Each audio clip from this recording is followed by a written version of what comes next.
Crossover. Oh, killer crossover. Just crossover. It just crossed him over nastily. Another victim to the crossovers. Cross him up and sit him down. Time for the crossover, powered by Everlevel Concrete Repair in Omaha at everlevelconcrete.com. John is here. Michael is in the elevator. Michael is in the elevator. He's already got the hives. He's got the creepy. Where's he going to sit? Oh, well, he'll eventually sit where you're sitting. But what about for the crossover? Well, maybe you can. I don't know. No, I don't think that we should make Michael be the one who stands somewhere around here. I think I'll give him my chair. That's nice of you. It is very nice of you, because he will my chair. eventually be occupying that spot for today's program. I'll But give like him I my said, he's chair. probably already itching. His skin is already starting to itch. He feels like he has the hives. Yeah. He's in a baseball park, and there's baseball happening here. I mean, there's no Nighthawks game. He really did like the Mets too, and he just now he detests baseball. Yeah, remember the face he made when he saw Darryl Strawberry? Yeah, I know. Yeah, he loved that. And now the Mets are good-ish. Kind of, yeah. I mean, good. Yeah. They're not bad. I always feel they like won last night. Just quick Mets take. I always feel like the better, like the they got Juan Soto and people are excited about him and they're picking him to win. Like the more you pick them to win, the worse they will be. Correct. The bigger disaster they end up actually being. So the team that they had last year, that team, like Mark Vientos, who came out of nowhere, ended up being like one of their best players. People enjoyed that team. Now they're actually supposed to be good, and they'll probably suck. That's the way the Mets are. That is usually how the Mets are, which might be one of the reasons Michael has actually given up on them. Besides the fact that they have the DH now in the National League, and he hates our it. dear friend Nick back in studio has many New York-related baseball takes. He does. It's funny. So every day Nick creates the video slate that has the day's date and usually, and it's something that's heavily outlined because they're using the Canva. We love outlines. And today it's a picture of Jazz Chisholm of the New York Yankees and a tweet that he had last night about something.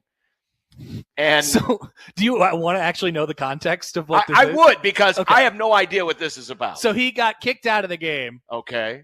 Dude, what did he do? He argued ball 4, strike 3. It was it was called a strike. It was a ball. Okay. He got kicked out of the game. Sure. He immediately goes to the locker room and fires off a tweet. Right. And said that the pitch wasn't even bleeping close. Mm-hmm. Immediately deleted the tweet. Got fined for using the cell phone during the game after he was kicked out of the game. And that's the story. Yeah, that's the whole story. Yeah, that's pretty much it. And that's the extent of what we were going to mention of this today. And I wasn't even intending to mention it today. That's the whole show. That is. Apparently, that's the theme of the show. Jazz is mad. When I first saw the title, I had no idea. I didn't see the slate. I just saw the title, Jazz is mad. I thought, the Utah Jazz? Yeah. Or is this like the remnants of the New Orleans Jazz, where the team actually was founded? And maybe it was about Jazz the restaurant, which is mad that's not an Omaha franchise. Yeah. Michael misses that one. Oh, yeah. Yeah. So I had no idea what this was all about. But sometimes it's fun to see what Nick has there, because it's usually something that is not related to anything that we're going to talk about on the show. Because It's Michael, unless Michael Severe had an intent to talk about Jazz Chisholm's tweet last night. Get this man a microphone. He needs a microphone. So you don't want to be on the crossover. Do you hate the crossover? Okay, good. Right. I'm just wondering. Just making sure. Yeah, I mean, Michael is here. Michael's here. Michael, take my chair. I wasn't around for the microphone's not on.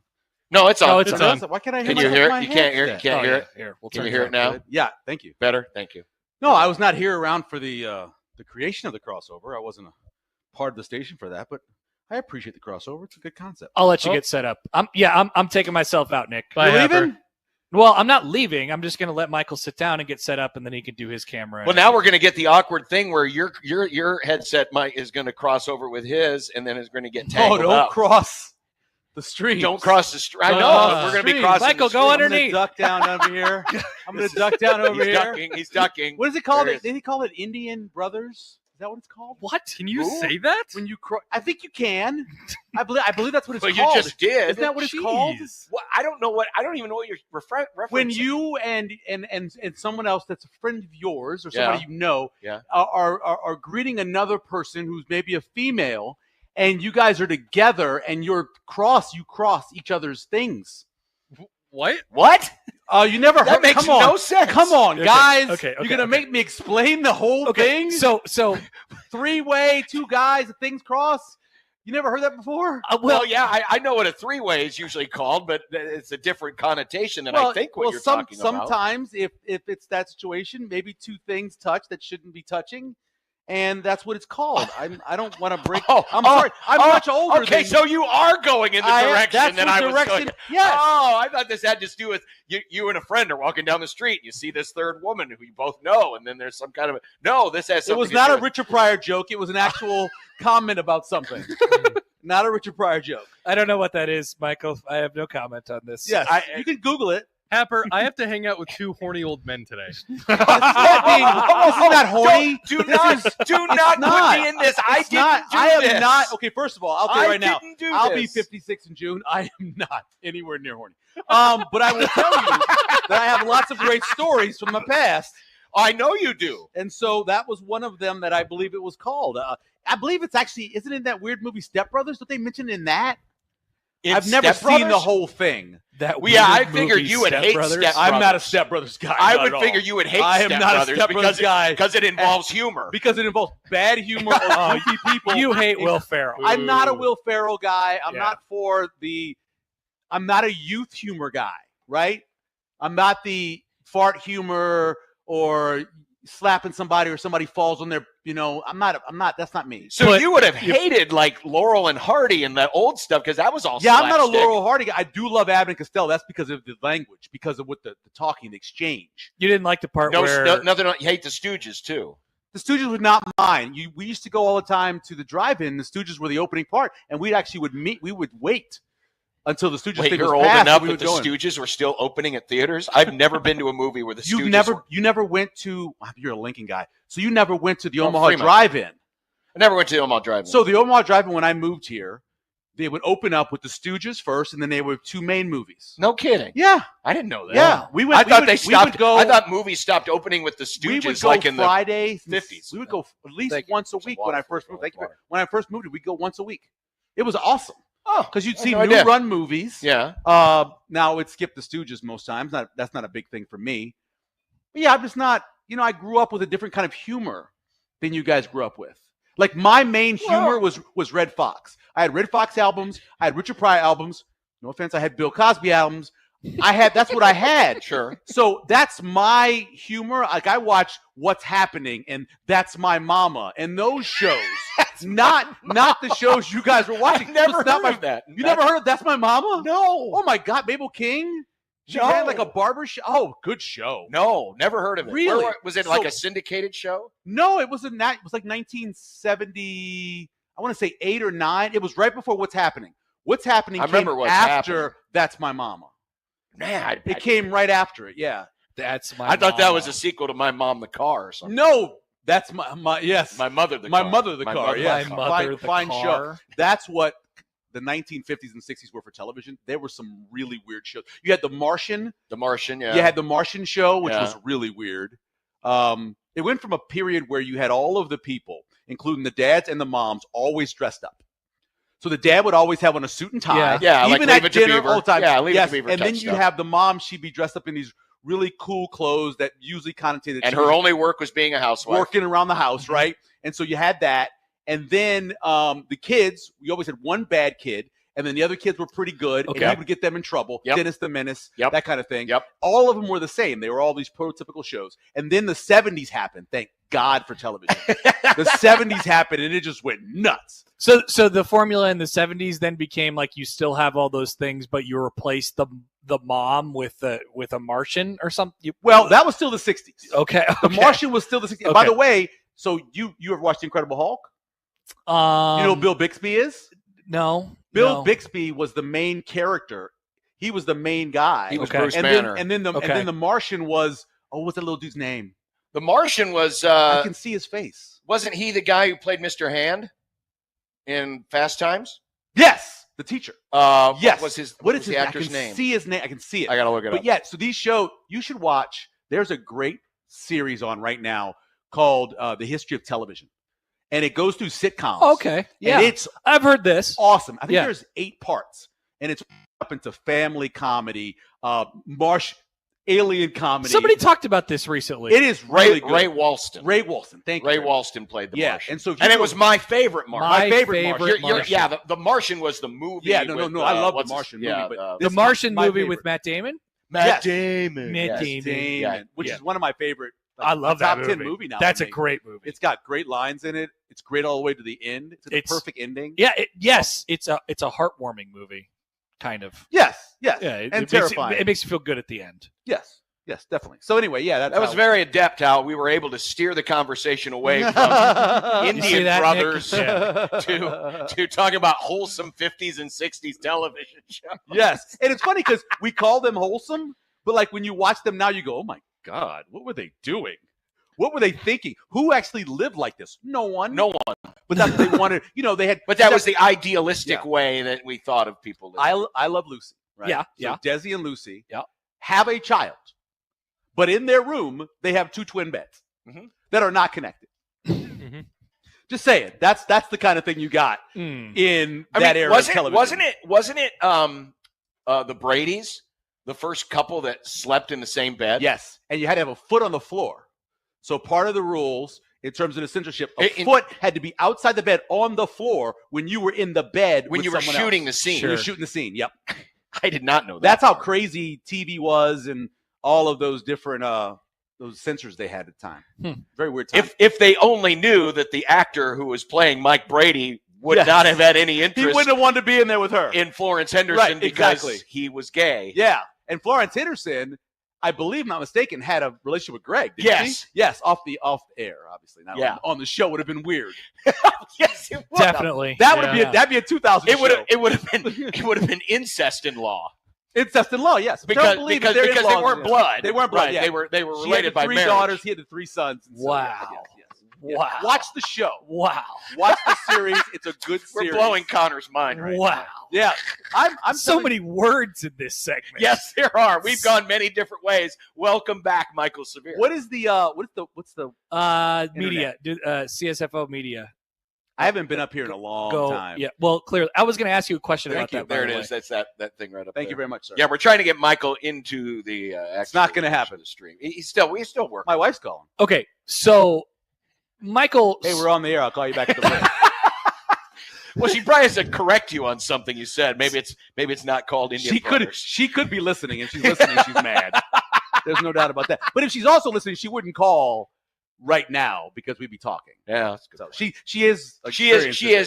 Yeah, she is experienced with. What were you going to say, Jim? So sorry, Connor. You swore off baseball. I did famously. I did. I'm not done with baseball. And you have muted baseball on your Twitter. Everything. Well, I blocked some stuff too. And you just don't see it. I have no idea. I have no idea what's happening in Major League Baseball. Okay, none whatsoever. The only reason I know some college is because they do a really weird segment with Nick where they talk about college baseball for some reason. Yeah, it's not the College World Series. So yeah. And he keeps talking about Texas A&M like they're bad, but they're actually kind of good right now. They're on a hot streak at the moment. It's baseball.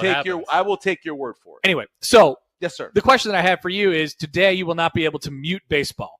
You will look unless you close your eyes. You the could. Entire show. I mean, he could lower the shade here. I've actually to lower your shade. Major League Baseball. Major League Baseball is what I don't watch. Someone's calling me now. Nice, cool. Is it my wife? No, it's not. Is your wife from Valentine? No, she's not. But she's been there. All right.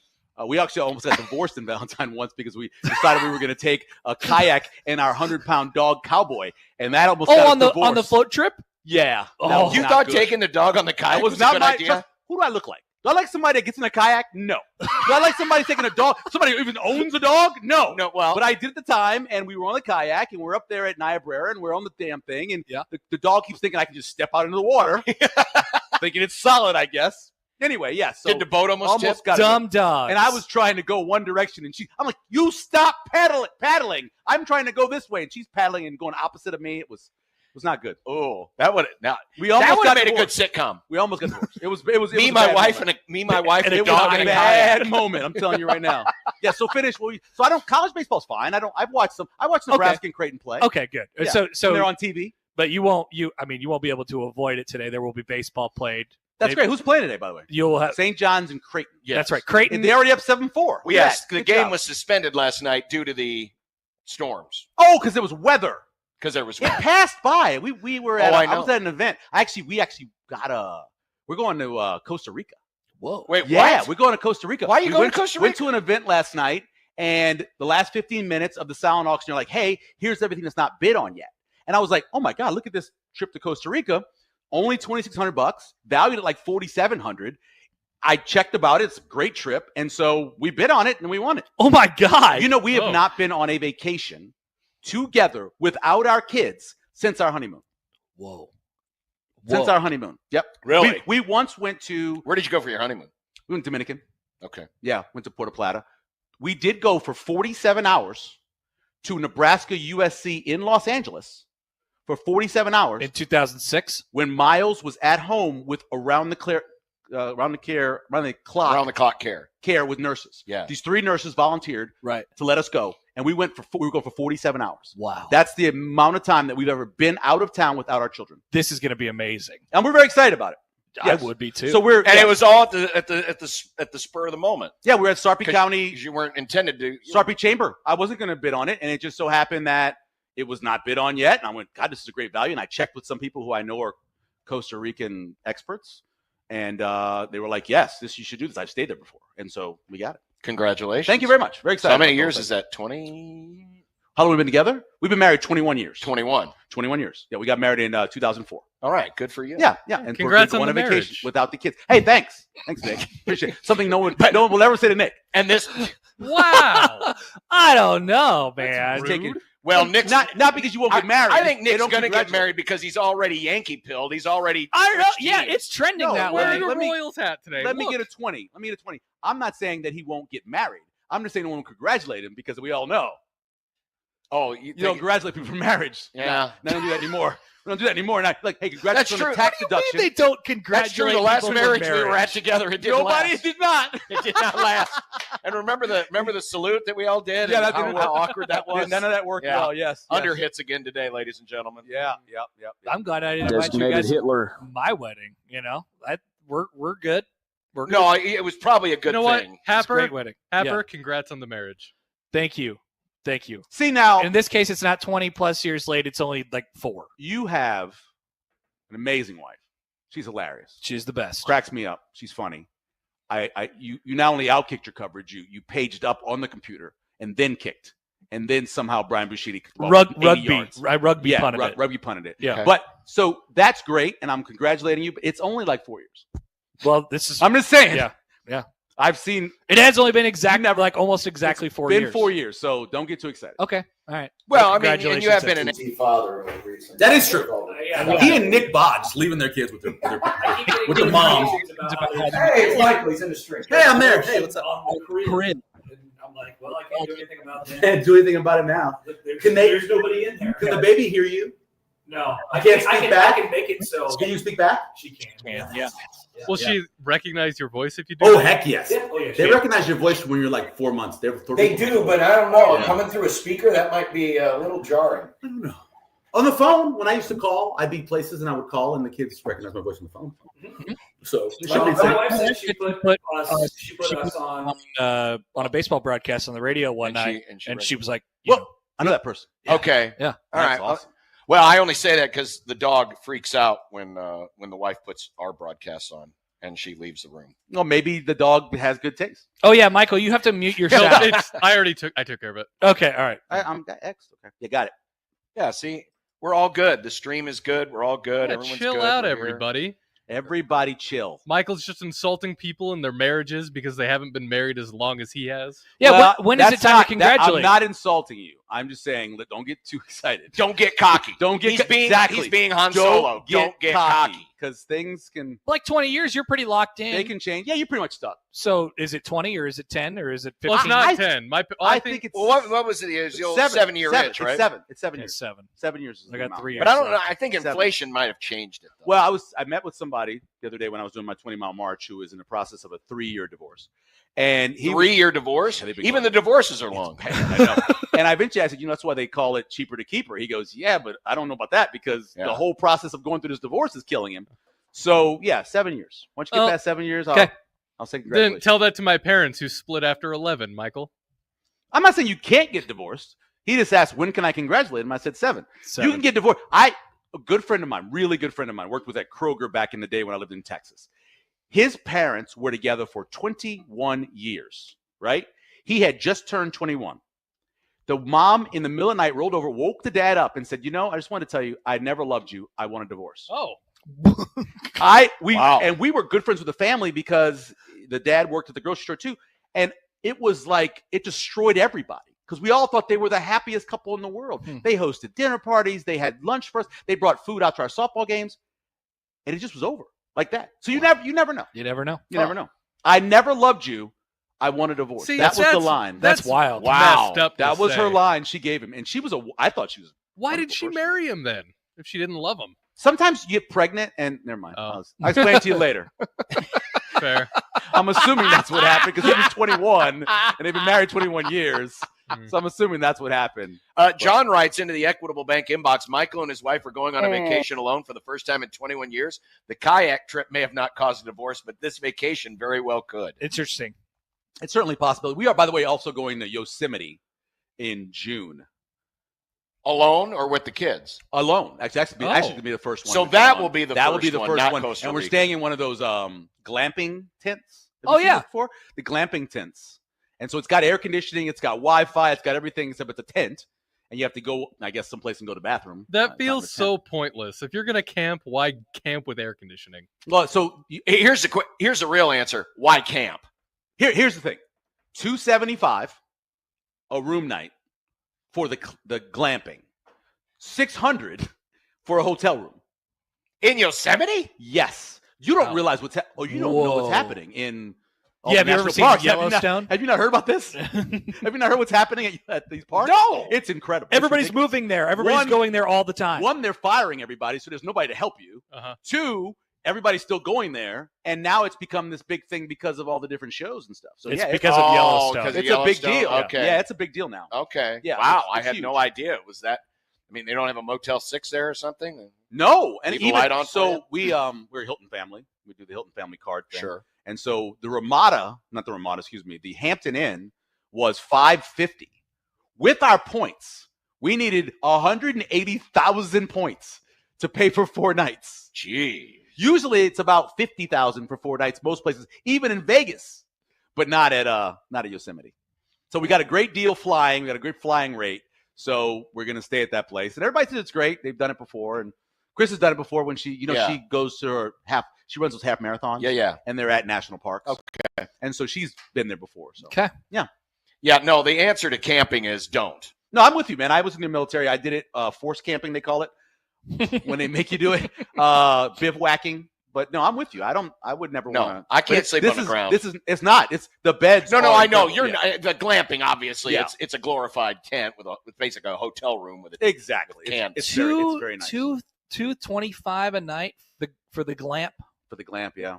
Now it does come with a meal each day at the lodge. Restaurant, That's good. Or is it a chuck wagon? No, it's a lodge. They should be a glamping chuck wagon. That would be. We called it roach coaches. Roach coaches. Roach coach. We didn't call it chuck wagon. We called it roach coach.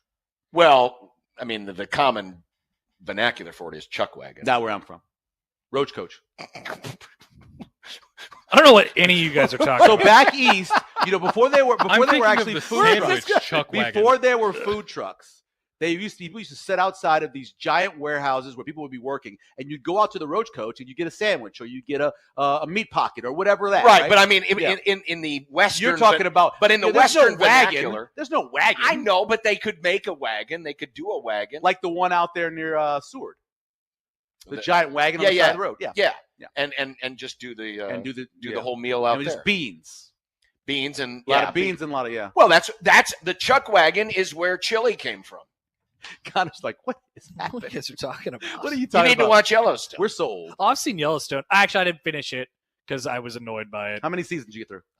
Probably 3. People were dying all over the place. They were dying. I made 2 seasons. I just finished it because I finally got the last season. The daughter, the character, whoever that is, I don't remember her name. She's redundant is what she is. The worst. She's so redundant. She does the exact same thing every episode. She punches somebody or she gets punched. She goes after somebody. She ruins everything. Yes, it's incredible. And then I stopped watching the show. I'm like, I can't do this. I made it 2 years. I made through not on Beth.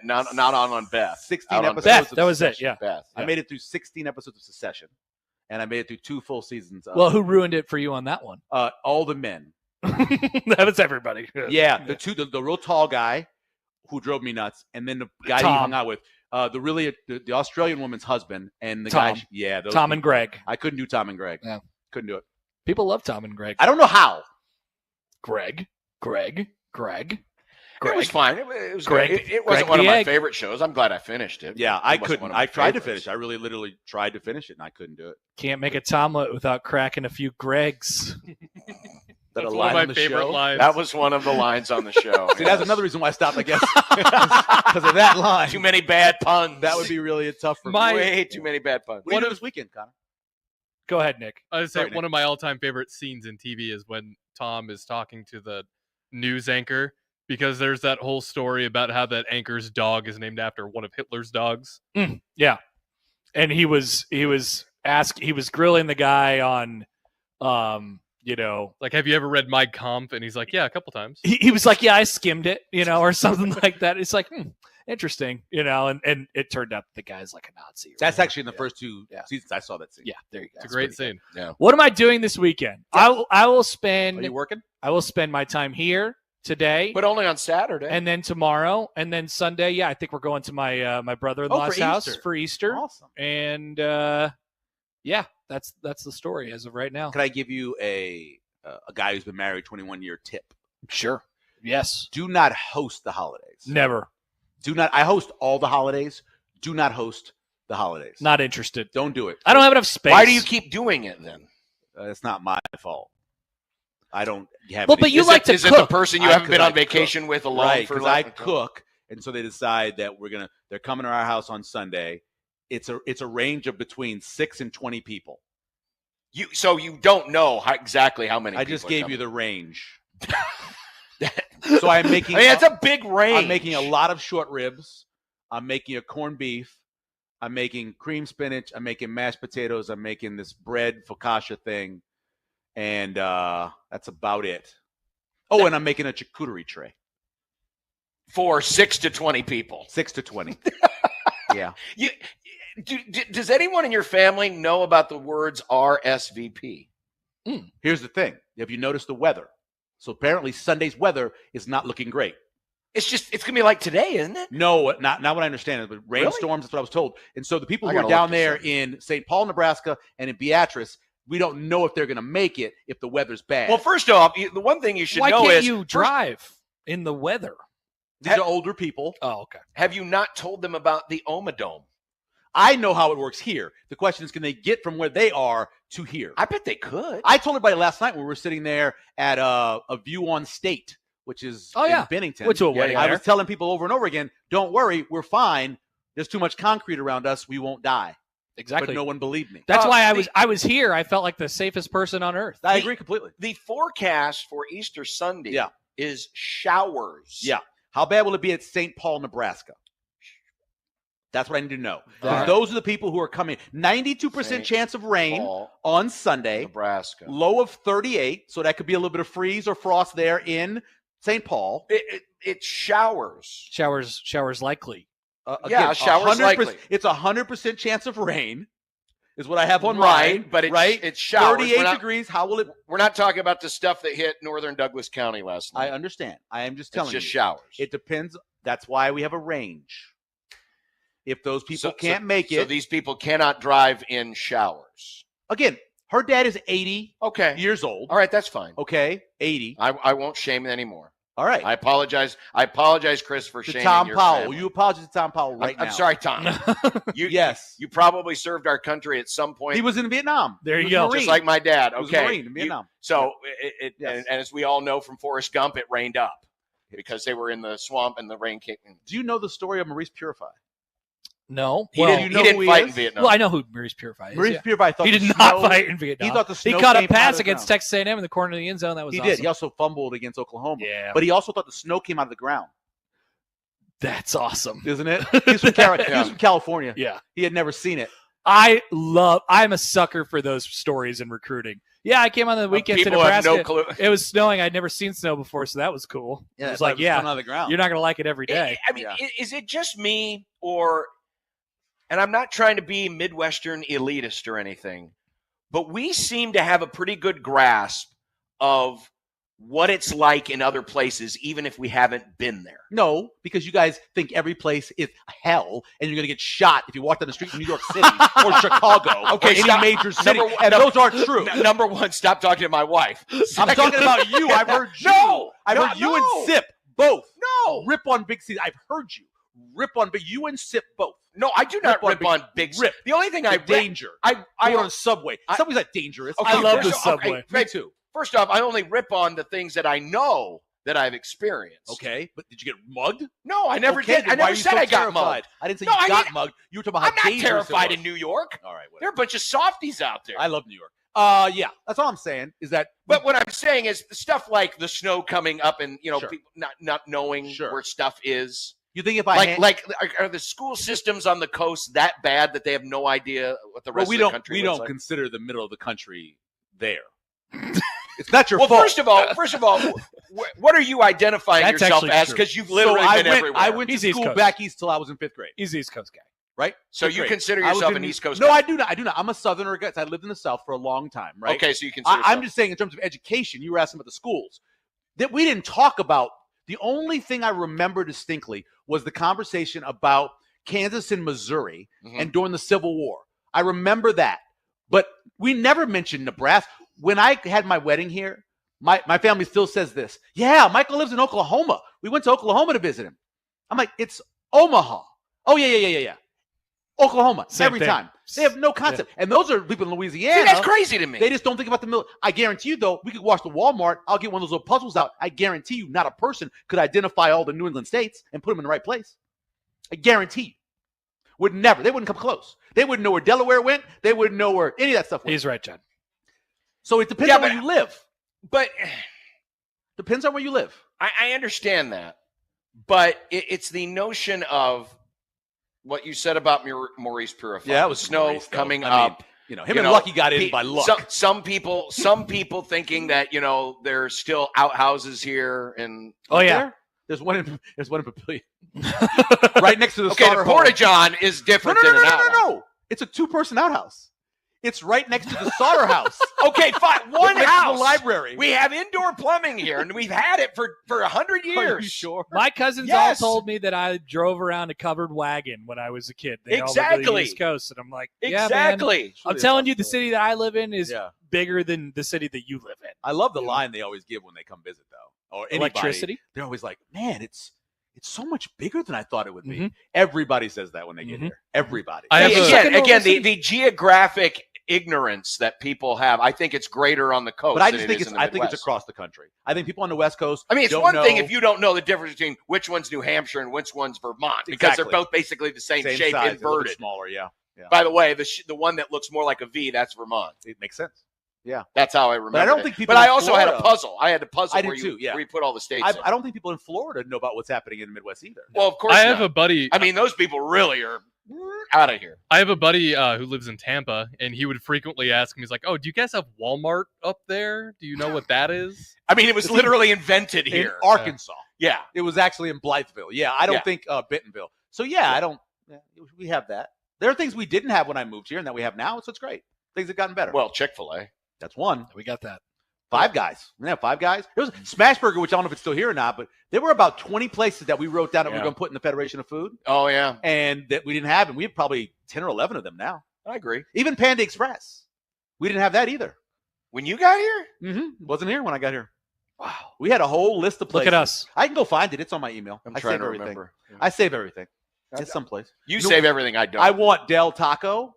That was Del one. Taco is good. Not here yet. The Giant. We don't have a Del Taco here? No, not that I know of. I've never seen it. I think the Del Tacos are only kind of only west of the Rockies. We didn't get Dunkin' Donuts until that was pretty recent. There's Del Taco. 15. Where's Del Taco? There's a Del Taco just east of the Rockies, before Denver. They have. Well, I mean, just not in this state, though, right? No. Okay, so that's one of the places I would like to come. I would like to have that. It's a good one. I like El Pollo Loco. El Pollo Loco. El Pollo Loco to come here. I love the grilled chicken. It's delicious.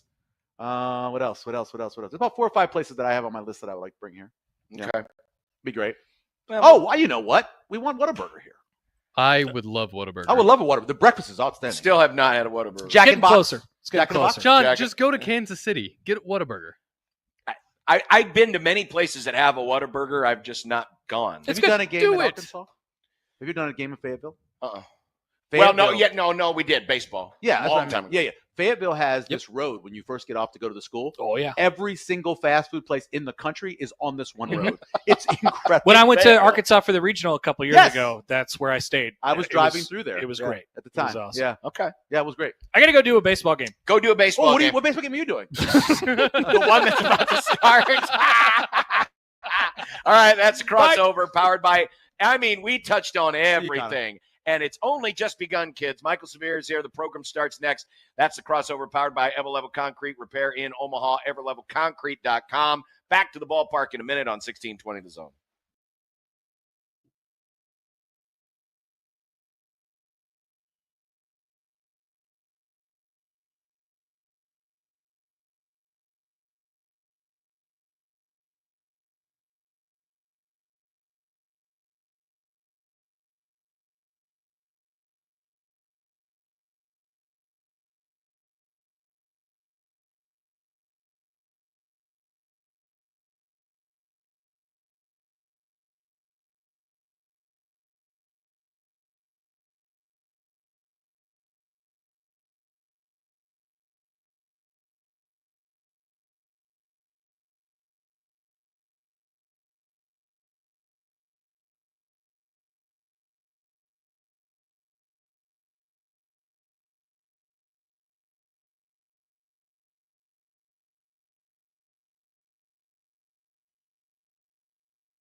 KOZN.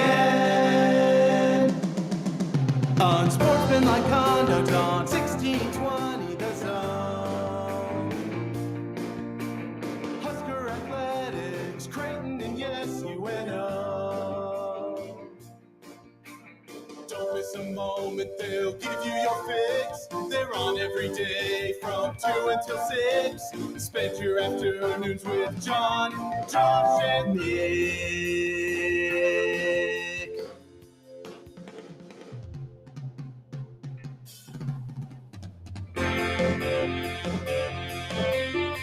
John, Josh, and Nick. They'll show you what sports talk really is. That's a Friday. We made it through the end of the week, and at least for some of you, we actually made it through yesterday.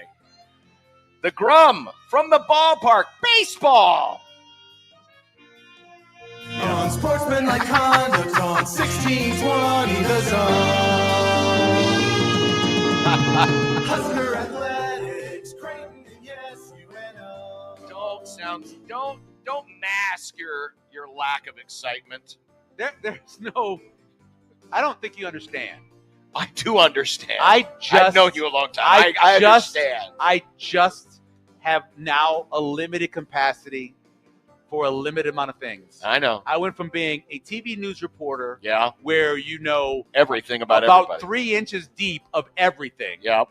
You know, you're the person standing in the ocean that's 3 inches deep. Yep. To a person now that has a lot of stuff to do and a limited amount of time for other things. And so the things that I don't pay attention, baseball, out of my life.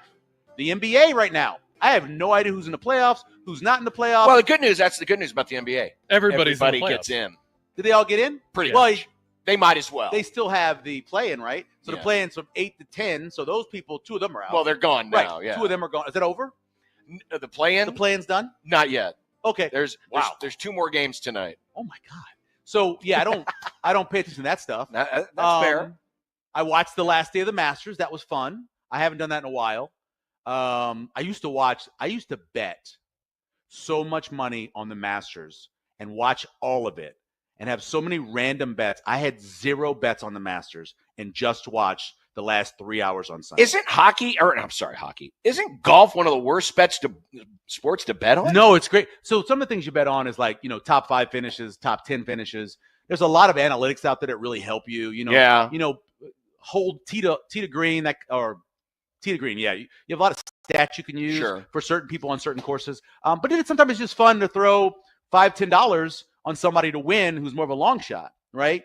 So Rory obviously wouldn't have been a long shot, but I think if I remember someone saying he was the 3rd favorite this year. He was either, I think he was 2nd. I think the one number I saw was something like a plus 375 or something like that. That sounds about right. So there's a lot of little things you can bet on. You can bet on daily. So like Thursday, you'll have 2 players who wins between the 2 of them. Between the 2 players. Yeah, so you can do that as well. So yeah, I used to do that, but I don't do it anymore. Apparently this year. Really. So we've established that Michael has come here without being prepared whatsoever. I'm prepared for everything that you told me we were doing. I know you would be. Yes, because we're trying to we're trying to play the hits here. Yes. We're trying to be anti Jacob Bigelow. All right, welcome. Welcome. The Grum brought to you by Union Bank, where your money has people. And the Grum Down is brought to you by the referees at John Higgins Weather Guard. We're spending the day with Michael and baseball. The resumption of the first game of this series between Creighton St. John's is about 23 minutes away. They're watering the dirt right now. They're chalking the lines right now. Creighton leads 7-4. They're in the bottom of the 7th. And then they're scheduled to play a full game after this game, which will be starting probably at some point during the show. Oh, so you're not called that? Not until I'm done here. Oh, okay, cool. I'll move down there later. Is it on the Deuce? Yes. Oh, awesome. What's the Deuce? Baseball will be on the Deuce. It's 1180. Zone to the Deuce. Zone to the Deuce. Which is the proper name for that station, I know in my opinion. Yeah. Jack Mitchell's going to join us in a few minutes. Oh, that reminds me. Nick, can you send Jack the code to the StreamYard for me? Yeah. This is back-to-back weeks with my nemesis? Damn, that sucks. Well, it is Friday. Back-to-back. He used to be on Monday. I remember him being on Monday. He used to be on Monday, then he got moved to Friday. Oh, okay. It's a long story, but the spring game has been resurrected. What a perfect time. Resurrection weekend. Spring game resurrected. Are you having a good Friday? I am. Good Friday. I get it. It's been an okay Friday.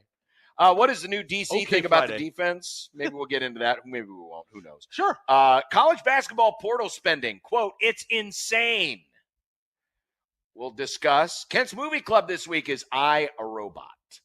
Are you a capitalist? Would you consider yourself a capitalist? Yes. So do you believe in value over reward or reward over value? Value over reward or reward over value. Yeah, because that's the situation we have right now.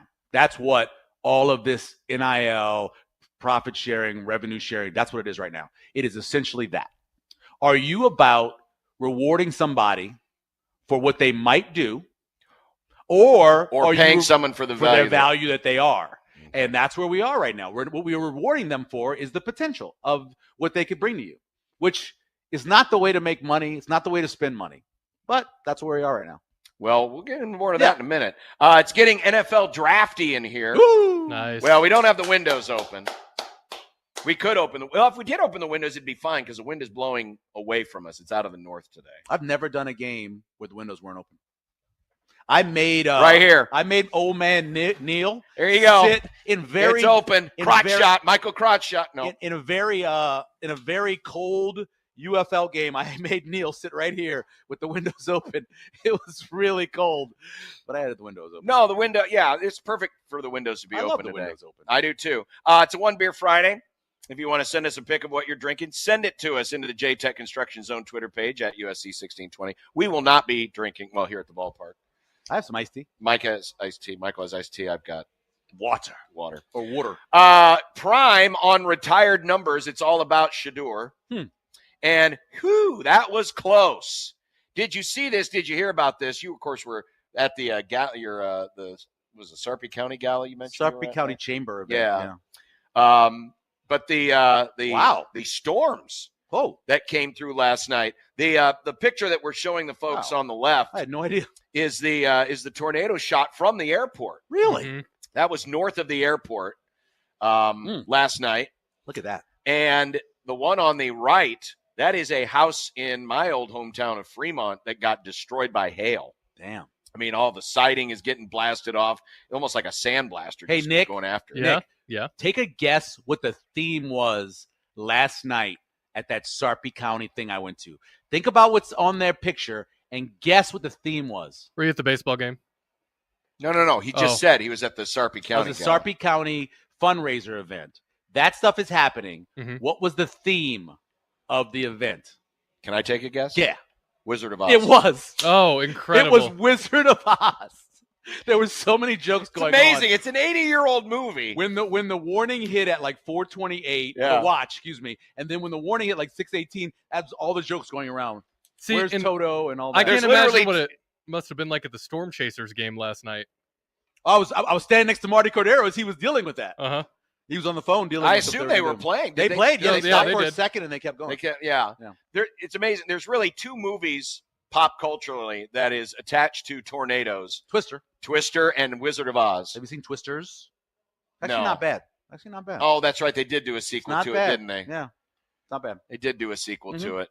But yeah, we always refer back to Wizard of Oz. Yes. But yeah, that was a little bit from last night. Then there was this. Whoa. The Oma Dome. People get triggered. The weather people get triggered about the Oma Dome. They know it's real. And literally, this was the storm track from last night. You had several reports of hail and tornadoes north of Omaha. Yep. And several reports of hail and tornadoes south of Omaha. And right in the middle, oh, look, there's Omaha, the big city. It's all the concrete and blacktop keeping the temperature up. It's the dome. Thank you, the dome. We know that. But my best man was a meteorologist. Does he believe? Does he believe, actually? Does he believe in domes? Yes, he does. Yes, he believes. He does believe in the conductivity of the heat from having a lot of concrete and blacktop, which helps to keep that from happening. So we didn't have any concrete or blacktop in May of '75. Well, look, actually, it was less, a lot less. You know that. You know the area. It is, but it did go up 72nd Street, which did have a lot of. But concrete. it was on the right hand side of it. If you go back in, I don't know if it's left hand side. Left hand. Well, depends on what direction you're going in. Yes. Fair. So remember at the old Rosenblatt, we had all those pictures of the old Omaha? Yeah. And if you look at that, that was mostly dirt. There was dirt and green all up along there in 1975. That was a great – what happened to all those pictures? I don't know. Remember we used to go into Rosenblatt? Yeah. On that one floor, they had all of the pictures as Omaha kind of grew. Jesse's probably got them. Jesse Cuevas. I just saw Jesse not too long ago. His sister still doing all right? His sister works for Bellevue University, and we were doing some stuff with them. Yeah. And then Jeremiah says, thanks for the heads up, John. The dude in the Darth Vader helmet car fan was fun to watch. That's the Storm Chaser that I told him about, Reed, who does the Dominator. He's a Storm Chaser. Okay. They do live videos. Well, he's and crazy, stuff. yeah. And as Jeremiah says, I did my own storm chasing using the 1620, the fan last alert scooter mobile. Please, if you're going to be chasing storms, don't do it on a two-wheeled scooter. Well, if Bateman can fight crime on one of those, why can't this guy do storm chasing? Well, that's the whole point of that commercial is you should never ask for Bateman when you really You'd have need Batman. Yeah, exactly. But yeah, that was weird last night. I was driving home and I was listening to Connor call the end of this baseball game, and the middle of it. Well, yeah, I guess middle of it. It was the sixth inning, and all of a sudden the little EAS went off and interrupted it. Yep. And told us about the storms in Fremont. So I immediately dialed up Bill Ranby on my drive home and listened to Bill Ranby on my radio. Thank you, Bill. And then called Mom and Dad to make sure they were okay, and they were.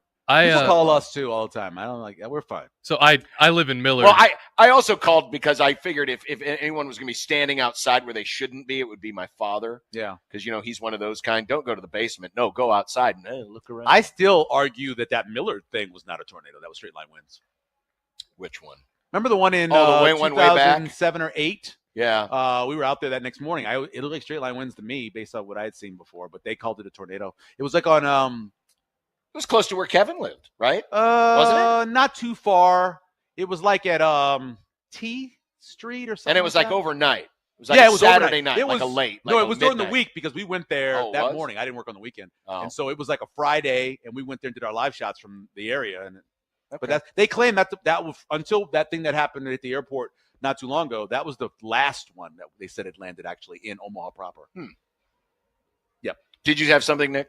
Yeah, I live in Millard, and the second I got home last night, I shut my door, and then that's when the siren started going off. So I went straight from the truck inside the door and then down to the basement. My wife's big on making us go to the basement. I mean, that's where my man cave is, so I'm already there. Yeah, but I don't want them with me. Well, I have to watch the dog. The dog freaks out over even the slightest bit of wind. We have a great lab who just he's not bothered by anything, fireworks, nothing. That's crazy. Doesn't bother Mando at all. He's like, whatever. Well, when you got a name like Mando, you usually he's a tough doggy. Yeah, he's a tough doggy. 402-951-1620. If you want to hit us up on the hotline, you can also text the Grum on that, though I'm not really looking at the text, so you're probably wasting your time. Is there a text line still? Well, yeah, you can now text 402-951-1620. Yeah. And is it on your phone? It's on your computer? Well, it's not on my computer. It's on Josh's computer. He's the one that deals with that. I don't. It used to be logged into here, but it's not anymore, so I can't get into it. Gotcha. Yeah. Because, people don't like to talk on the phone anymore. You can also hit us up on the JTech Construction Zone Twitter page at USC1620 or the Equitable Bank inbox, John at 1620thezone.com, Nick at 1620thezone.com. Jack Mitchell's going to join us next, and we can ask him about the resurrection of the spring game. A lot of stuff came out of yesterday. It was incredible. I didn't know that Josh – I forgot that Josh wasn't working, and I texted him. I go, that's enough for 7 segments of what he produced. And then I forgot you're in Boston. But, yeah, that was incredible. That was an incredible press conference. Well, we'll have some more on that today as we continue live from the ballpark on 1620 The Zone.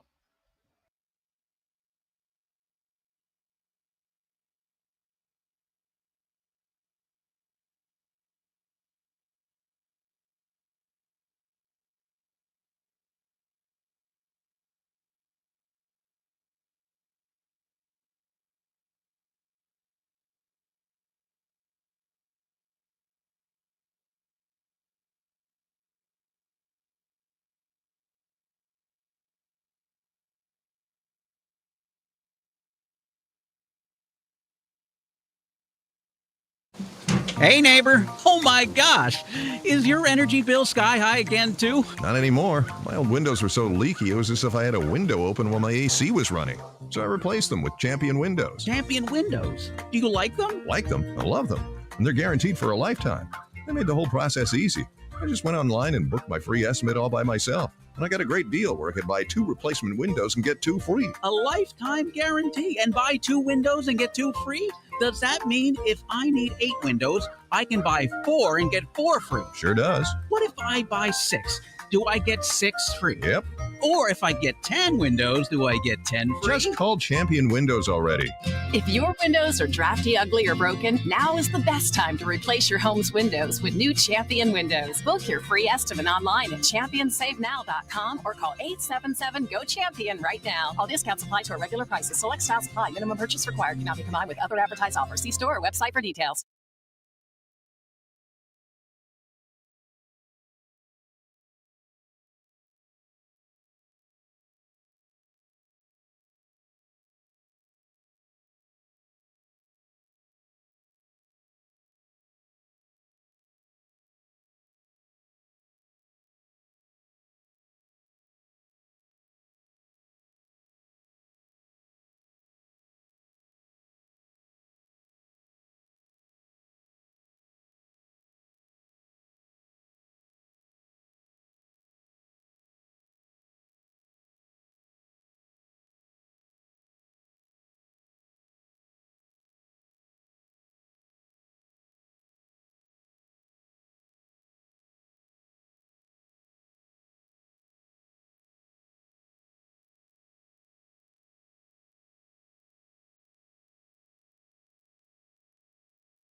You wearing ratty jackets from Stephen Barry's, praying one day Big Red will win the NIT. Ham is the water of meats. Ham the water of meats. We're having senior moments. I am. Here on the program. John and Michael are here at the ballpark, and Jack Mitchell's in his comfy studio there in Lincoln, where I'm shooting. Were you guys doing any storm coverage last night? I'll be honest, I wasn't listening because by the time I got home, there was no storm in Lincoln.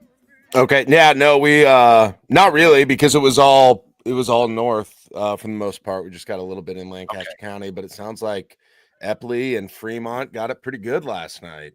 Yes, they did. Hopefully everybody's okay. They are indeed. Yesterday was a big news day. Matt, I was only expecting Matt Rule to talk about the Jack McAllister situation. That was going to be about it, but then he sprung the whole spring game on us. I'd like to propose that yesterday, now that we have resurrected the spring game, we call it Good Thursday.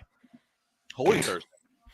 It's Holy Thursday. I know, but you see what it is. Monday Thursday, to be technical on some of the. So that Monday Thursday is Monday Tuesday. That was Monday comes before Fat Tuesday. That's the one I grew up with. We called it Holy Thursday where I came from. I'm Catholic. I don't know. So mine. I can't keep anything straight. But what did you think? Were you surprised to hear Matt Rule bring back the spring game? I'm kind of surprised at how disorganized all of this sort of feels with all of it. It's like every time anyone sort of talked about it, it's sort of like, well, we kind of thought about doing this, and we may end up doing this. And there was an interview on Sports Nightly about it, and it's just it feels like they have not really ever sat down and got a great sort of plan that was hatched a while back. And now I thought I had read that people from the athletic department found out during that press conference that it was actually that's what Rule said going to happen at that point. So like it's that's a little crazy to me that it feels like, this is a kind of a big, still, I think they probably hope revenue event, one that they want to market, right? One they want to tell people exactly what's going on. Like we're trying to give tickets away to it, and we're trying to figure out exactly how to describe what it is on my station. And so there's all of that. Now, what I think they should do, guys, like if they had just brought me in earlier and they were going to do this, I could have told them it might be a little cruel, but I'll tell you how to get fans, right? I know what they're doing is supposedly they're going to have this scrimmage with the players that may not be on the roster going forward, may still have a chance. I mean, let's just narrow it down and we're going to say, hey, this guy or this guy is on the roster and you guys get a vote at the end of the scrimmage.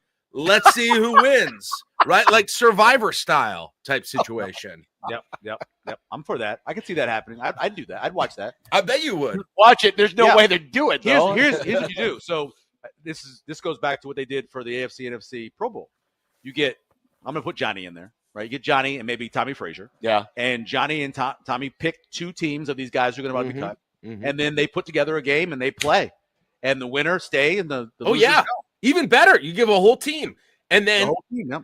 And then you use, John, my other idea that you've known about for years with the spring game. I've said for years for the spring game, you give one half of the stadium white T-shirts, one half of them red, and you give them a certificate that if their side wins, they get a free Runza, right? They can take it to Runza or they can take it wherever and get something free and have a real good like high school basketball atmosphere here between these two teams, two sides where we really have people who are interested in one of the other team winning. You could add that into Michael's idea. I like that even better.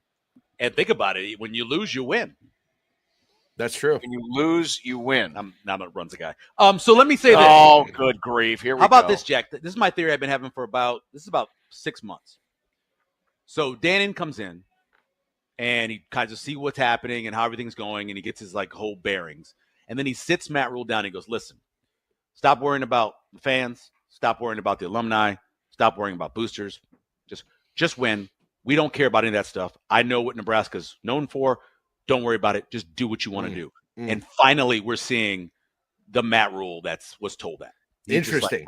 Like, I'm not worried about anything else except for winning. That's my bottom line. That's a good theory. All the rest you can just get out of my face. That's what it looks like, man. That's a good theory. Like, and just say, fine, then. If you really mean that, then screw it, right, with the spring game. I don't know what we're going to do, but we're not going to have it. If we need to get somebody in there, something in there to get fans in there. We'll figure it out. What else do you think applies to? What else has he done besides the spring game if he was given that directive pursuant to that? Well, it's probably the Tennessee thing. Yeah, the Tennessee thing that's the first example of him basically just saying, look, I know. I think you can really hear it when he's talking with Urban Meyer on that podcast. You can just hear it. It's like, look, man, I can't be concerned with all this other stuff. Everybody really wants to play Tennessee or they feel they're going to be left out of having games against the big-time teams. I can't worry about that. I just got to get a bunch of wins. So I think that was the first sign of it. But I think there's been a couple little things where he's just gone, look, this is what I'm doing now. this is the way it's going to go. Yeah. So it's not the worst theory I've ever heard. Wouldn't it be something too, right? If they finally come out this year and, start 7-1 and it's because they didn't worry about the fans, right? After all that, that made that much of a difference. I suppose it could. I'm not saying it's not a plausible theory because I understand where your logic is coming from. But how much of this, though, is just trying to figure out everything? Because everything's changed. Yep. The job that Matt Rule took 3 years ago is not the same job that it is today. Sure, you're the head coach of Nebraska. You have all the Nebraska history behind you and, all the masters you have to serve. But the game itself, the business itself has changed so much that Matt Rule is now kind of swirling in it, and he's like, all right, we're going to stop this roller coaster. We're going to stop this merry-go-round, and here's what we're going to do. And this is how we're going to go forward. I'm not saying you're wrong that there's probably some element to this, but I do think a lot of it is still motivated by trying to get a hold of what exactly are we doing here in college football. Do you think the former players at Alabama were calling up Nick Saban or complaining about stuff, and Nick Saban was worried about them? No, of course not. He wasn't worried about it. I think Georgia's former players were Miami's former players tried to do it, and they shut them down years ago. Do you think there's ex-Nebraska players calling Matt Rule and telling him? I think there's complaints about certain things, like being on the sideline in certain play. There are things that are happening behind the scenes that he's had to deal with that he's not. I don't think he's worried about anymore. Now that's different than what you just said earlier about the other stuff, but that makes sense. I think it all goes. That's everything. Michael, you're just saying it's almost like he got a directive. It's like, don't worry about anything. What if you have to do it? If you need this to be more likely to win, you do this, right? And Serve one master. Right. The master is winning. Right. The only master he's serving. What would be interesting? If that's true, it'll be interesting to see what this, the fall camp and stuff feels like then, Michael, because they always put out these documentaries, right, during the fall camp. And there's a whole bunch of pomp and circumstance that goes with this. If your theory is true, and I think it's as good as anything, I wonder how that changes how fall camp would end up looking then. What we'll know from that. I think we're going to see more videos like we saw from the scrimmage. Did you watch that? There was not one shot that was fewer or more than 23 frames. Yeah, I was pausing it. They didn't even get to a full second. It was like you can't even really. You're trying to. Who was that? 20 what number? Yeah, I think we'll see more of that. Yeah, to where there's no highlighting of anybody specific except of just. Yeah, but wasn't the chasing three or whatever? Is that Josh's podcast? I keep forgetting which one's which. But anyway, wasn't the documentary last year? I mean, that was all a Matt Rule thing, wasn't it? That wasn't something that I think they went to him and they said, "Here's what we want to do," and he agreed with it and had over. He could cut the stuff he didn't want to see. But what happened to that at the end of the season? What happened? Because it went on and we saw it. Then they got a win and we saw it and we don't see it again. They didn't see it after losses. That's gone. But that's the way it is with a lot of stuff. Yeah. Is, you'll get like Creighton does it. Nebraska does it. These cinematic recaps. Yeah. If Nebraska had lost the crown 2 weeks ago or whatever it was, you wouldn't have gotten a 10-minute long cinematic recap of the crown final. Yeah, but they weren't doing this every Monday or Tuesday. You could go on and watch this chasing three thing, right? Mm-hmm. But they only did it after wins. But they did it after a loss, too. They did it after a loss, too. Did they? They did it once after a loss, and they concluded a win in with it. So they did do it that way before. Sure. But then it went away completely when they lost 2-3 games in a row. Yeah, look at the that when like. I mean, it's just to your point, Michael, though, that could be a thing. And I don't know what will happen. And I understand what you were saying, too, John. Like, he kind of directed that. That was all his thing. But, there could be a point where you kind of say, look, as you were saying, Michael, you serve one master. Like, get rid of anything that's extraneous, right? Get rid of – focus on one thing exactly. It's not about marketing. It's not about the fans. It's not even about worrying about 2 and 3 recruiting classes ahead of right now. It's getting that kind of stuff done. I don't know, but it does feel like there's a little bit of the air of, you know what, screw it. We have got to figure out a way to win because, the alternative is you go straight into, I don't need to tell anybody what happens if this season ends with a record that's similar to last year, right? Or in a way that does not feel significantly different than last year. Oh, tell me, what's your theory? What happens? If say they go 7-6 or 7-5 or whatever, What happens? Well, what happens is the pressure from the fan base goes. I mean, there are going to be all kinds of people there are already people calling for him to be gone, right? That pressure will go up immensely. Now, I'm not saying I know exactly how Dan and pressure though. I think it's such a small percentage of people. Is it a real pressure though? Do you think that something could change if it went wrong? I don't know if Gannon would do anything. I think there are a lot of things that go into that, including that are financial as well. But it would be a real palpable. Yeah, I mean, it's something that you would have to. You want to stay away from it. I'll tell you that much, obviously, and I think that's why they go a direction that you're talking about right now. I talked about this particular thing with a lot of different people, and I've heard people say that too. If they go 6-6, you got to start talking about his job. I think we're in a situation with the changes of coaches because of Dan and because of the financial situation, and because you have a quarterback who, if he stays, would be going into his third year, the prime of his college career. If he stays, yeah. I think that you'd be sticking with stick with the coach you have. Interesting. I don't think you'd make a change then, because everything then would be. He definitely would leave then.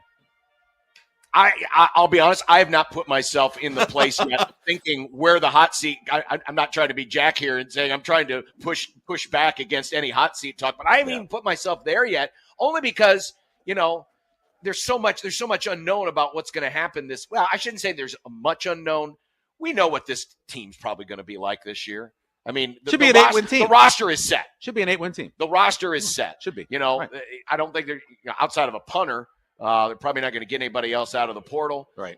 So the roster is what the roster is. Running.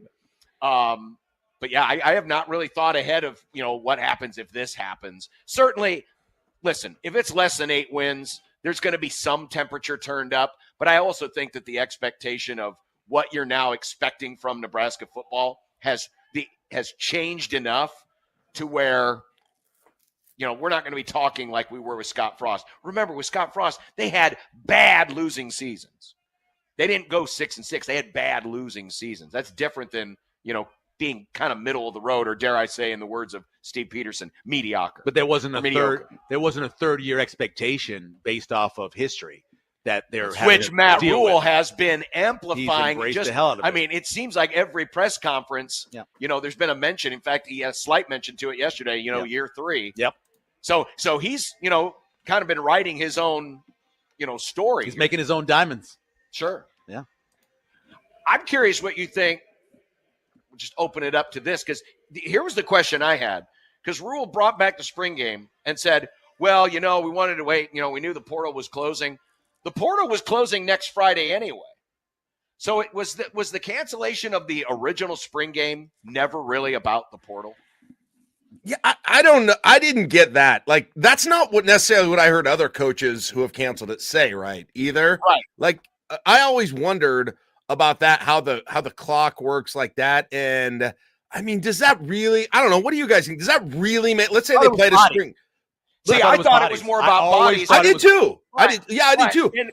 But then Rule said, that. Yeah. He said, "Hey, we don't want people watching our spring game and calling up our players and trying to take them. You can't do it because the portal's closing next Friday."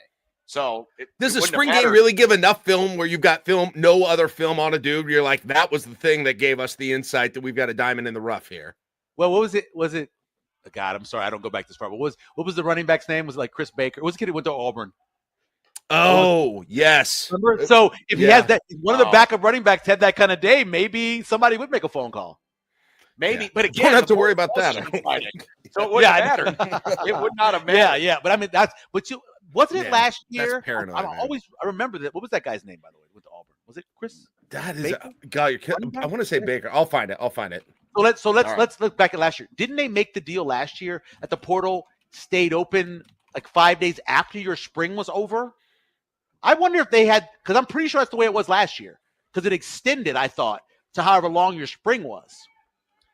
Okay, so I maybe think you're that right was about, so maybe they didn't know. Maybe they thought it was like last year. I swore it was like that last year. It could be. It could be. That maybe could be. I don't know. I don't know. Either way, I mean, it is. Yeah. It is what it is. What did you think, Jack, about what Matt Rule had to say about recruiting yesterday? I thought this was even more interesting than the spring game conversation or the conversation about Jack McAllister. And Nick, do you have that soundbite? see if Nick's got it. The one from yesterday, but I can read wherever players come from. The all that cold hard matters. truth. Yeah, the cold hard truth Okay, one. got Let's just play a little bit of this. I'll tell you when to cut it off. If I'm not quite sure yet, don't I owe it to you to be sure before I offer you a scholarship? And now before I offer you a rev share deal? So I don't think there's anything wrong at the University of Nebraska that we carry ourselves like the top 20 teams in the program in the country. And the top 20 teams in the country, if they say, hey, we like you a lot, but we want you to come to camp, you'll come to camp, going into your senior year. So there's lots of kids. I would love to recruit them. They've committed to a Big 12 school or somewhere else like that. Come to camp. If you want to play in the Big 12 over the Big 10, well, I got it. But make no mistake, there is a big difference. All right, let's go ahead and cut it off right there. That's the line. I was like, whoa, dude. So basically holding himself out as still, despite whatever's happened the last several seasons, as a step above, and thus we're going to recruit with standards that are a step above. Correct. Going on. The last part is I love the state. I love the players. I just have to make sure they're good enough. We've been saying this for decades, that you cannot just offer a kid because he is somebody from the state. Is he good enough to play here? It's not even – Bronson March came here. Thought he was a great kid. Watched him play in high school. He wasn't going to play here. You have to say that to him. Yeah. Bronson, you're not going to play here. Go play at North Dakota State, South Dakota State, and go make a little bit of money and win a national championship. You're not going to win here. That's got to be what they say to these guys. Well, but yet Matt Rule did recruit a lot. I mean, he signed a lot of Nebraska kids in each of a lot of them left. Too. Maybe he got burned by him. Exactly, right? Burned by him. Right. I mean, look at the wide receiver room and how that's changed. Yep. Yeah. And we took a poll question yesterday. 89% agreed with what Matt Rule said yesterday. Oh, heck yeah. Yeah. But isn't it interesting? Because we seem to have this conversation with every coaching staff. How do you recruit in state? Well, we're not doing enough in state recruiting. So you got to lean that way. Or, well, we're not playing well enough. We got to go out and get better outstate players. So we lean back this way. So the pendulum has swung back to, all right, we're not just taking a kid because his, post office box is in. Right. But man, if you're gonna go that way, you're gonna have to hit though, right? You are going to have to hit. If you say, hey, we got high standards, we're going to enforce those high standards, then that gives you very little wiggle room coming away other than a bunch of hits in the recruiting class of big names. Bill Callahan said to us years ago at a recruiting thing, he said, it's worse for me to take a kid from Nebraska who doesn't work than a 4-star from someplace else. Because at least people go, ooh, you tried on a 4-star, opposed to saying, well, why'd you take that guy from Millard anyway? So he said that all the way back in 2006. Not much has changed. It's the same truth. They'd rather see some big 4 or 5-star who fails than bring a kid in here who they didn't think belonged anyway. Yeah. Well, we'll unpack a little bit more of this later on because I think it's a really interesting subject, especially given some of the news of the day as well of another commit going to Iowa State. But, Jack, I got to mention this to you because I know, you and your expectations can be quickly inflated or deflated based on news. Yesterday we had Kendall Rogers on the show, and I asked him. Oh no! I asked him. I said, "No, come on, Nebraska. They got a lighter schedule in the second half. Can they still play themselves into an at-large?" And he did not dismiss me out of hand. I mean, I think they've got to go. They've got to go something like, I don't know how many games are left, like 17, maybe like 13-4 or something like that in the regular season. It's not like they've got to. You look at the numbers and who got in last year, and you're going to have you're still going to have 20 plus losses in there as well. You've got to go. You probably got to go like 13-4. You got to win every series. You got to win those midweek games against Kansas and Kansas State and Creighton, right? And then you got to have a good run in Omaha. There's almost no room for error is what my perception is based on now he knows the field better than I do without a doubt, but just a cursory look at it, you can't lose many more than like 4 games. I think 4 maximum probably. Yeah. There's about 16, 17 games left. If I'm doing the math right. And the reason I asked the question wasn't just to set you up with any unfair expectations, but, because I was genuinely curious. Nebraska's scheduled very well in the non-conference. They had a couple of good non-conference wins. Their RPI isn't bad. And their RPI is good. So if they could, get that RPI into the 40s, could that be good enough? In my opinion, I don't think it is, but mainly that's because it's a Big Ten problem. How many wins would they have? Well, right now, so how many wins would they have if you're saying so? If you're 35-40, how many? Right now they're at 17-20. They gotta get to what? 29 wins? 28 wins? See, I think it has to be I think it has to be at least 31, even if your RPI is in the 30, 30s. I don't think. See, that's the problem. Will their RPI get into the 30s? Because it's changed a lot since I used to follow it. So I don't the best RPI teams that are left on the schedule are Kansas 34, Kansas State 41, and Michigan 49. And of course, they play Michigan 3 times. But you got Purdue and Maryland that are in the 140s, 150s. Gotcha. So those aren't going to help you a whole lot. Those are the games you actually have to win. I mean, you go to the worst record for at-large, large conference teams last year. So Indiana got in last year at 32-24-1. Okay. Kansas State got in at 32-24. UConn got in at 32-23. Okay. So, I mean, I think those are probably 3. I know it's not perfect 1-to-1, but that's probably the neighborhood we're talking about, right? But the UConn one is probably going to be your best 1-to-1 comparison because UConn plays in a not great conference. Yeah, but Indiana plays in the actual Big Ten, So no, I know, but in terms of like how they scheduled in the non-con, okay, maybe Indiana did too. So perhaps that's another good comparison. But yeah, at this point, just get into the conference tournament and see what happens. So what'd you say their current record is, John? 17-20. Okay, so that would take 15 and to get there 15-4 or so, depending on how many games. Indiana was 55 last year in the RPI. Their RPI 55, and they got in with 33 wins. It says here 33. Nebraska's RPI would probably be higher than that. Yeah, probably. Yeah. So might be worth looking at. First, you got to win those games, though. They got to beat Northwestern tonight, which I'm going. By the way, it's going to be freezing. I got tickets to my daughter. I was like, "Do you want to go?" To my daughter, and I didn't think She was like, "Yeah," and I was like, "It's going to be freezing." She's like, "No, that sounds fun." So I guess we're going. Well, have fun. And UConn's was 32, by the way. Okay. Oh, okay. That was a good RPI. I'll take if I remember, I'll try to take a deeper dive look into it. That's tomorrow. The range, though. But only if they beat Northwestern. If they lose 2 out of 3 to Northwestern, no, they got to sweep this one. You can't lose. You got to sweep this one for sure. Yeah. All right. What do you got planned for Easter this weekend? Anything? Let's see. Well, I got to work still tonight. Then I'm going to the baseball game. And then we're going over to my mom's house on Easter, and it's going to be a rainy. Michael probably loves it. He's one of those guys who are like, I love bad, crappy, cold weather. Well, he's actually miserable because your range of people you have to serve is all dependent on the weather. Yes, because of how the weather is. I don't know if people are going to drive. Why don't you invite Jack and his family? That could take care. Hey, that would take care of the numbers. Yeah. I'm not making ham, just so you know, Jack. Ham is the water and meats. That's great. Serve our best meats for our most important holidays. Why would you not do it? I will never understand it. I completely believe you do prime rib for Christmas. Hell yeah. And for Thanksgiving, we do duck. And maybe Cornish hens. We avoid that damn turkey thing. Oh, yeah. I'm with you, bro. What's Easter then? What's Easter? So I'm doing braised short ribs. Hell yeah, Michael! Listen. I found something that you are completely on the money on, and that is meats for holidays. We are like this. I'm with you. I just don't actually carry it out. You actually do it at least. That's impressive. Yeah, we do the short ribs. I got a bid. So I bid for beef out of Texas. And I got a nice bid. I got about 40 pounds of short ribs. Good for you. So we're going to make a bunch of them. Well, we're having a crappy ham, so. Yeah. So are we. Can't do the crappy ham. Why are we doing it? Well, I'm not saying it's crappy because the wife is making it. What do you do after it's like, do you eat leftover?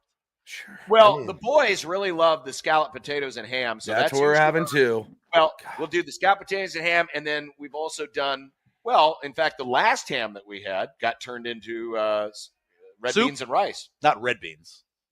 You put ham and red beans? White beans, right? That was her. Oh, okay. Whatever recipe she got, she called it red beans and rice. Gotcha. Yeah. Gotcha. So we make good for our leftover ham. I just there's so much. We don't make ham sandwiches, so I don't know what we would do with that. Give the bone to the dog, I guess. Mando would love that. Mando would love the bone. Exactly. Yeah. All right. Well, happy Easter, Jack. Yeah, happy Easter, and celebrate the resurrection of the spring game. All right. See you guys later. Friday. Bye-bye. It's Jack Mitchell, everyone. He's got to run. He's got a show to do. We will continue. I want to continue the conversation about the in-state recruiting. Okay. And we'll play the whole soundbite with Matt Rule. Get into some of that because there was some news today of another Nebraska kid headed to Iowa State. So all that and more as we continue. The resumption of the Creighton game. Creighton got 2 runs in the 7th, so now they're up 9-4. Bases were loaded. They should have got more. Well, there were 2 outs. It's a long inning, boy. Felt like it went on forever. I don't know if you know this about college baseball. They have long innings. My good friend who's no longer here used to often lament about pitching changes. Mr. Piv used to, another one. Another one. Nothing's changed. Yep. All right, we'll be back. Stay right there, 1620 the zone. But first, a word from my friends at On the Line. Yes, you can gamify your giving today. You can help support your favorite schools. I'm watching Creighton baseball right now. You can support Creighton in their NIL efforts by visiting athleticsontheline.com, or maybe you're a Husker fan. You can do that by going to athleticsontheline.com, or maybe you're a Mavs fan. You can do that by going to athleticsontheline.com, because it's based right here in Omaha, and they have official partnerships with all 3 of our Division I institutions. How does it work? Very simple. First off, you can set whatever budget you would like. You can keep it low if you need to, whatever it is you can afford. But then you pick that favorite school, then you pick a sport and a measurable metric. Sometimes it's just as simple as wins. You could say, I'm going to donate $10 for every win. And for every time that your favorite team wins, that'll be a $10 donation. Then you can set a floor as well for a maximum amount you want to give.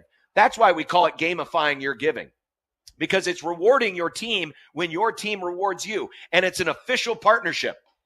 So this money will go straight to the official collectives of all 3 major Division I schools, Nebraska, Creighton, and Omaha. So find out more by visiting athleticsontheline.com and get involved in the game today. Support your team at athleticsontheline.com.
Ian Happ, grand slam, Cubs winning 6-1. I love it. The last year I played fantasy baseball, my first overall pick was Paul Goldschmidt. I believe at the time he was playing for Arizona. Cardinals. Oh, no. Wow. I think he's playing for Arizona. That's going back a ways. I think he's playing for Arizona. He's still playing, by the way. And now he's a Yankee. No way. Oh, wow. Really? Listen to the excitement in Nick's voice when he talks about it. Yankee. Being okay. a Yankee. All right, cool. Nick's the biggest Yankee You're kind fan of a I know. Yankee. We would consider No, where you I live. am We not would consider this being a Yankee. Yeah, that's why we call you And again, Yankee this John. is why schools outside of the Midwest don't teach properly. I would say that you guys are Yankees based off of what you eat and part of your politics. What defines a Yankee? Well, personally, a Yankee. I need to look this up. I think personally, usually if you live above the Mason-Dixon line, that's one thing, right? If you live in a place that snows, that's usually, for us, a Yankee. A lot of meat and potatoes, Yankee folks. We do like meat and potatoes. Meat and potatoes are a big thing. Uh-oh. That would be a home run. That is a home run. That kind of thing. Home run. It's not an insult. Now it's 9-6. It's not an insult. Listen to this. I've told you this before. I think I told you this years ago. Yeah. We call myself a Southerner. As a Southerner, we both have been insulted by both coasts. Yes. For you, you're flyover country. Yep. For us, we're dating our cousins, right? Yep. So that's what nobody thinks that we have any intelligence in the South, and they think you guys don't exist in the middle. So Yep. we're kumbaya on this whole thing. Yeah. But I will tell you that the way politics work up here is really different than where I'm from. That's probably the biggest difference. By the way, according to the Oxford Dictionary, what's a Yankee is a person who lives in or is from the United States. So technically, we're all Yankees. That's a British definition. That's a British definition. The other The is Brits call an us that. inhabitant of New England or one of the northern states. Interesting. For us, I figured the number one would be Yankee is someone who was with the North. Well, Nebraska wasn't a state then. I know. But I think that's what they would think. 1869? Nebraska's statehood was 1867. 67, okay. 2 years after. March 1st, 1867. Yeah. I just know when Papillion was incorporated. That's all. Well, you might know that because that's I worked and I drove through there a lot. You used to work for that. Yeah.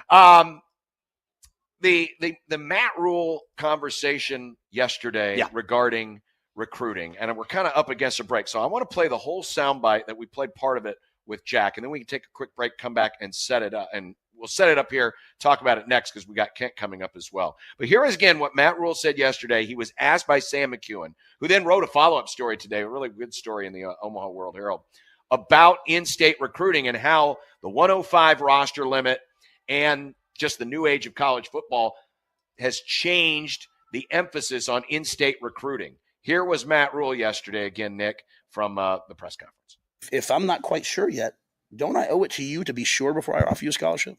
And now before I offer you a rev share deal? So I don't think there's anything wrong at the University of Nebraska that we carry ourselves like the top 20 teams in the program, in the country. And the top 20 teams in the country, if they say, hey, we like you a lot, but we want you to come to camp, you'll come to camp, going into your senior year. So there's lots of kids. I would love to recruit them. They've committed to a Big 12 school or somewhere else like that. Come to camp. If you want to play in the Big 12 over the Big 10, I got it. But make no mistake, there's a big difference. And Big 12 is going to go nuts now. I know that. And I'm going to be on X and all that stuff. But it's the reality. The Big 10 and the SEC, especially moving forward, are going to be here in terms of everybody else. So I have to worry about what's Ohio State doing, what's Michigan doing. So I love the state. I love the players. And we're gonna take a bunch. So we've taken some as walk-ons. We've taken some as scholarship players. I just have to be sure that they're good enough. And I don't think asking guys to come to camp the whole thing like, hey, you should be the first offer at Nebraska. Desperate teams always set the market. Let me say that one more time. And rev share and all this, desperate teams set the market. So if they know that, hey, straight up, we can't beat a Big 10 team or we can't beat Nebraska, then we better offer them a year earlier and say Nebraska doesn't care about you. We care about you. We just we got to make sure that you're going to help us beat Ohio State. All right, that's what Matt Rule said. We will go to break on this note. Today, Iowa State pulled in their 6th in-state Nebraska commit, Jet Tamala from Millard South. Yeah. The quarterback, number 1 rated player according to 24/7, is now at ISU or will be at ISU. That makes 6 of the top 10 in the class of 2026 from the state of Nebraska are going to be Cyclones. Stick a pin in that, and we'll be right back and discuss next on 1620 The Zone.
Welcome back here. We are at Charles Schwab Field. John Bishop, Michael Severe with you on this Friday. Kent's Movie Club coming up. So we set it up, and we talked about this a little bit yesterday, but now with the Jet Tamala news, Iowa State now has 6 of the top 10 rated players in the state of Nebraska. And Matt Rhule was asked about it yesterday, and he flat bluntly said, listen, we're going to be honest with you.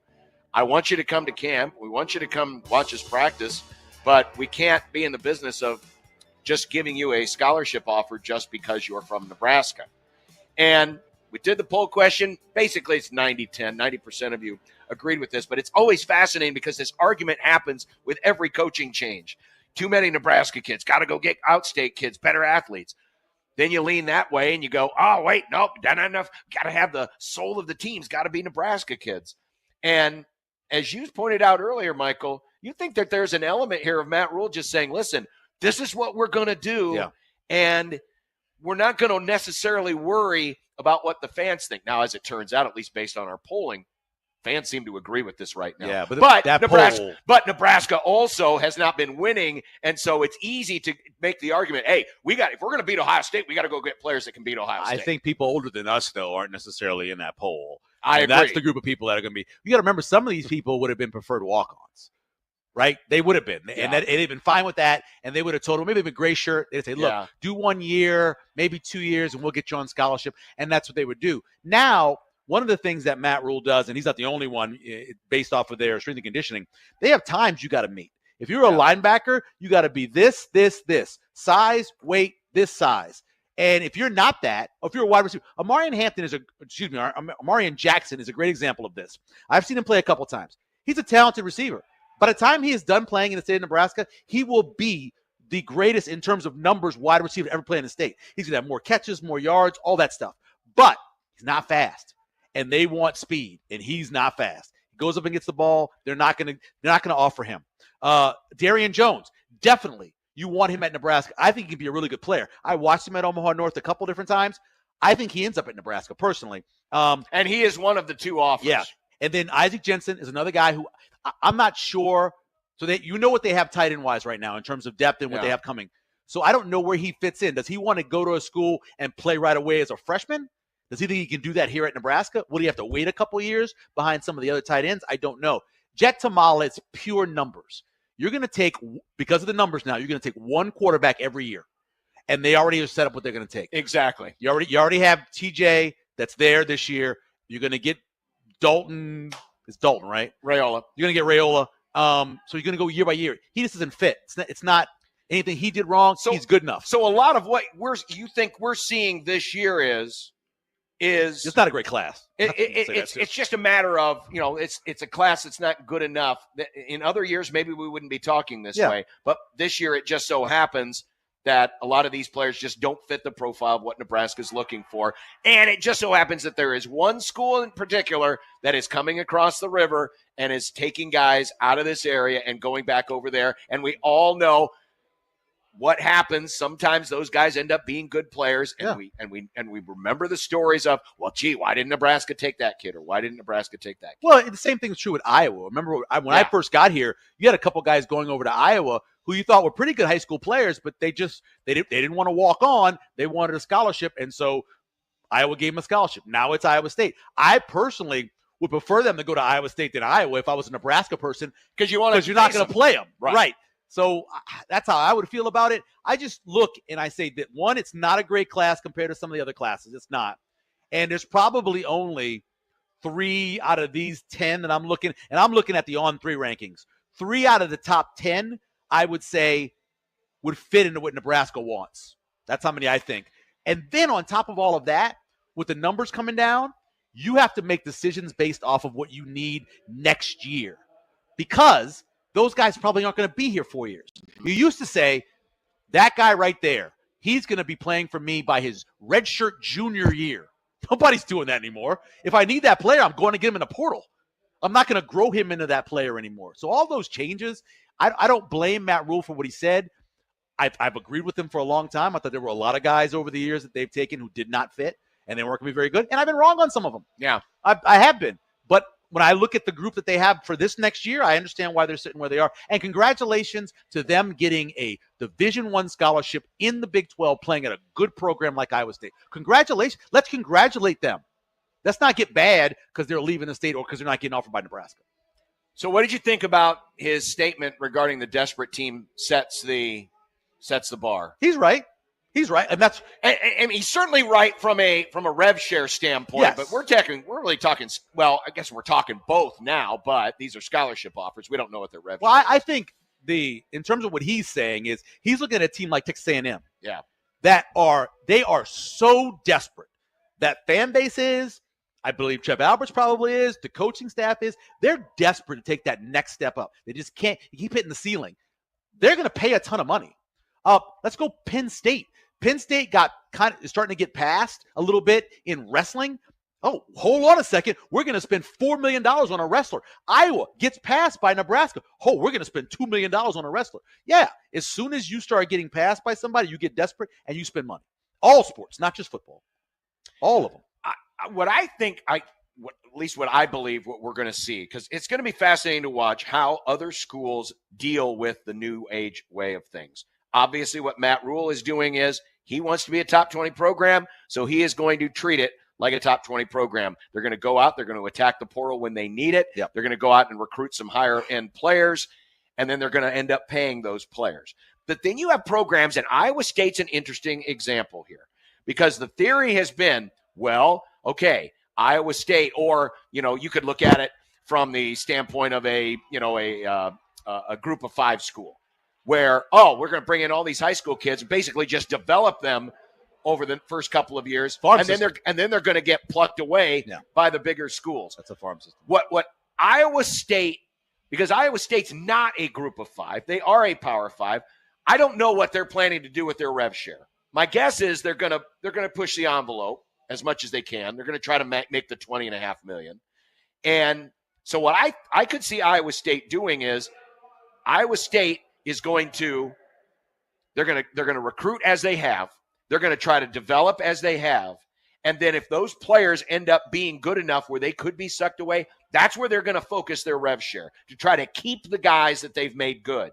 But then they're going to continue to try to supplement by bringing in kids from area schools, the Nebraskas, the Omaha metro area, go up into Minnesota, whatever. And that's how they're going to try to attack this, because they can't recruit against the likes of an Ohio State or a Nebraska. You got to change your nomenclature. It's the Power 2. It's the next 2. And then it's the group of 5 or group of 6. That's what it is now. And that's the way you have to think about it. Nebraska being a part of the Big Ten, let's just throw Auburn in there being a part of the SEC. They have to compete against those 2 conferences. And to win and be successful, you got to beat them. What Colorado did last year, that was great. It was wonderful. They would have not done that in the Big Ten. They wouldn't have. I watched almost all their games. They were playing lesser competition, and that helped them. They left the Pac-12, which 2 years ago was a really good conference, got their butts whipped, then went to the Big 12, which was a lesser conference, and turned it around. They wouldn't have turned it around in any of in the SEC or the Big Ten. So you have to build for what you have and where you are. And that's what Nebraska has to do, and that's what Iowa State has to do. Good for them. But in the end, they're going to get 2 teams in. And I don't know how many. I still argue how many they're going to get in. I think it's going to be more than 4 from the 2 big conferences. That's what's going to happen. They're going to run college sports. Well, they're already running college sports. College World Series last year. Or you look at some of the other sports. I mean, that's what they're going to be doing. I mean, it's unfortunate. I don't want college sports in its current form to die, but it does seem like everything is leaning that way. Don't say die. Say evolve. It's evolve. It's going to when you evolve. Things die off. I'm not gonna call it. If you try to become NFL light, to me that's not evolving. In NFL light, it's a higher level of college football. So the dodo bird died because the dodo bird couldn't survive.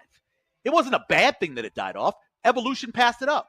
That's what's happening with college football. It's just moving on. So taking college football, and this is a whole different conversation. Yeah. But taking college sports out of places like Iowa, out of places like Kansas. It's not going to leave Iowa. It's just not going to be the same level. I went to a 1AA school in Sam Houston State. That was the level we played at. The level that the Big 12 is going to play at and the ACC is going to play at is not going to be the same level as the SEC and the Big 10. So it's not going to be. So you think we're going to create another division is what you're saying? I just said the tiers are going to be different. It's going to be 2 tiers. Well, the tiers in terms of how the sport is governed is definitely that way. Yeah. But are they still going to be playing each other? I think they will be eventually a top 60 teams or 66 teams, and they'll be divided up, and those other teams will be moved off to the side. Yeah, I think so. I think that'll be the way it'll be. And I hope I'm not around to see I don't have a huge problem with it because I'm still going to see great football played every Saturday or Thursday or Friday or whenever else, and that's all I care about. Am I going to see good football? Am I going to see great players that I can watch and say, that guy's going to be a draft pick? That's what I want to see. That's what I watch the sport for. Good games and the scout guys for the draft. Fair enough. It is 9-6 here. Or if you read the scoreboard up to down, it's 6-9 here. Hey, how about that? In the bottom of the 8th inning. Yeah. For you, college football is more, I said this to somebody today, more of a religion than it is for me. The NFL was my religion. College was something I watched because I enjoy football. Well, I've always been. You grew up in it. I've always been more an NFL person. But it's hard to grow up here. No, and I agree. And then go to Lincoln and all that. It's hard. It's a different feel than what I have. No, I agree.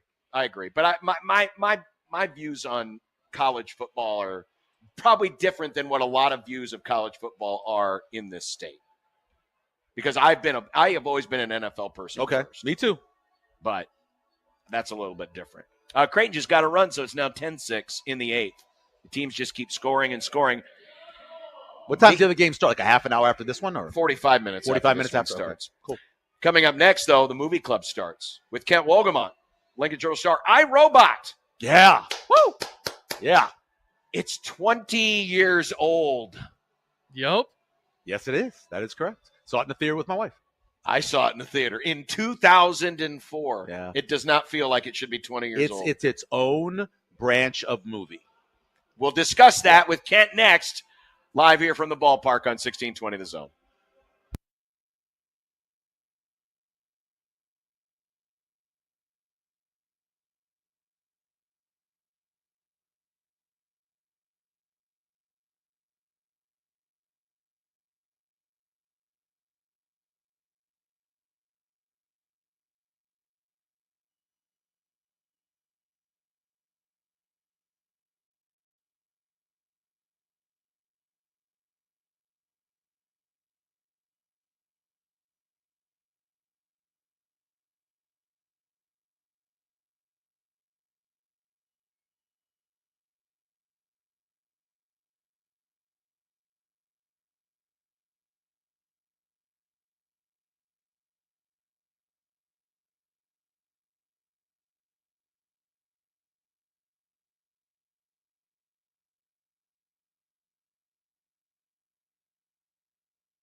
Friday, the final day of the week.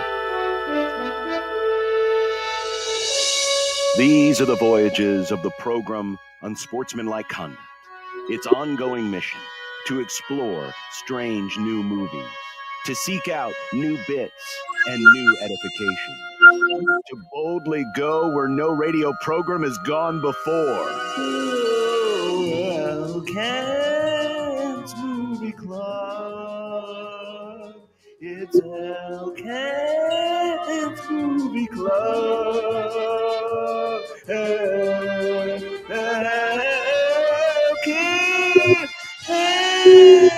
Movie Club. It's Kent's Movie Club. With Kent Wolgamont of the Lincoln Journal-Star. How you doing, Kent? I'm doing well. How are you guys? Not bad. Let's do better than last week. That's our goal.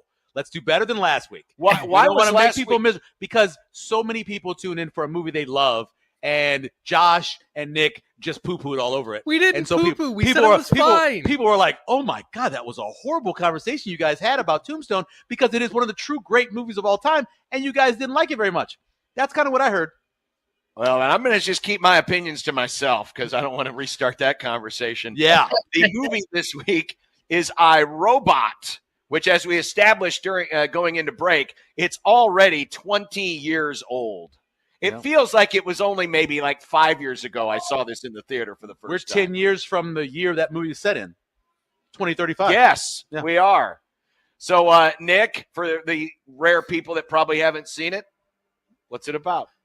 I, Robot is about Will Smith, Detective Spooner, who gets called to an investigation of an apparent suicide of a guy who is, like, we could call him like the not Jeff Bezos, like the Steve Jobs of robots, right? There you go. Yeah. He had invented all these robots. Everybody has a robot. It's like a smartphone, but he doesn't trust robots for reasons. We don't care about sport. He doesn't trust robots because a robot saved him instead of a girl because he thought it was cold and he has cold survivor's guilt. Survivor's guilt. Yeah. He gets called and he has to solve the mystery of this apparent suicide and how it connects two robots, and it eventually leads to a bigger conspiracy of an artificial intelligence actually pulling the strings. It's kind of loosely based on novel, on an Isaac Asimov novel, right? But there's obviously some differences in there. I honestly did not know about that until there's actually very little of the novel left in the movie. Yeah, it's the name basically. It's the name and the 3 rules that about the robots, and that's the rest of it is all just made up movie. And it's notable that it doesn't say, had it been a more direct copy of the book, so to speak, it'd say something like Isaac Asimov's I, Robot or something. Yeah. This doesn't do that. I don't know if a direct thing or direct remake of the book would have done as well as this either. I felt like this movie is grounded enough in reality to where that's why it was so appealing to everybody. And I think it still holds up. It wasn't. That's just it. Oh, really? When it came out, I'm going to ask Kent this, if there's a category for these movies, but it wasn't considered good when it came out. It didn't get great reviews. It made money because it's Will Smith. Yeah. But a lot of people didn't start liking this movie, in my opinion, until it went into syndication or went into repeats. And then it found a life on TNT or whatever else. And now people talk about it as this great movie. But I remember distinctly, we saw it in the theater. I thought it was okay. And all the reviews I read after seeing it in the theater, most people didn't like it. What was your review of it, Kent? Well, I looked it up. I gave it 2.5 out of 5. Oh, see, so right in the middle. Yeah, man, I've always loved this 2.5, movie. yeah. I feel like an outsider here. I love it. No, I love it now. Yeah, but remember that you saw it later than when we saw it in the theaters.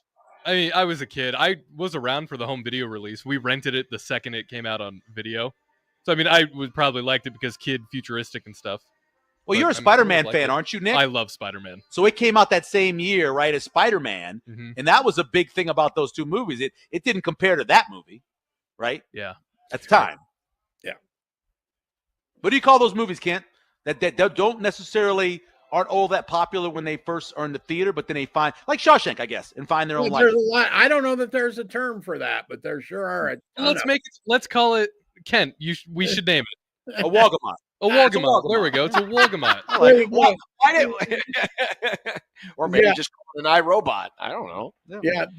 I remember when I saw it in the theater, I enjoyed it because it's really, we've seen these stories before, you know, where it's about having to, accept some kind of change that has happened.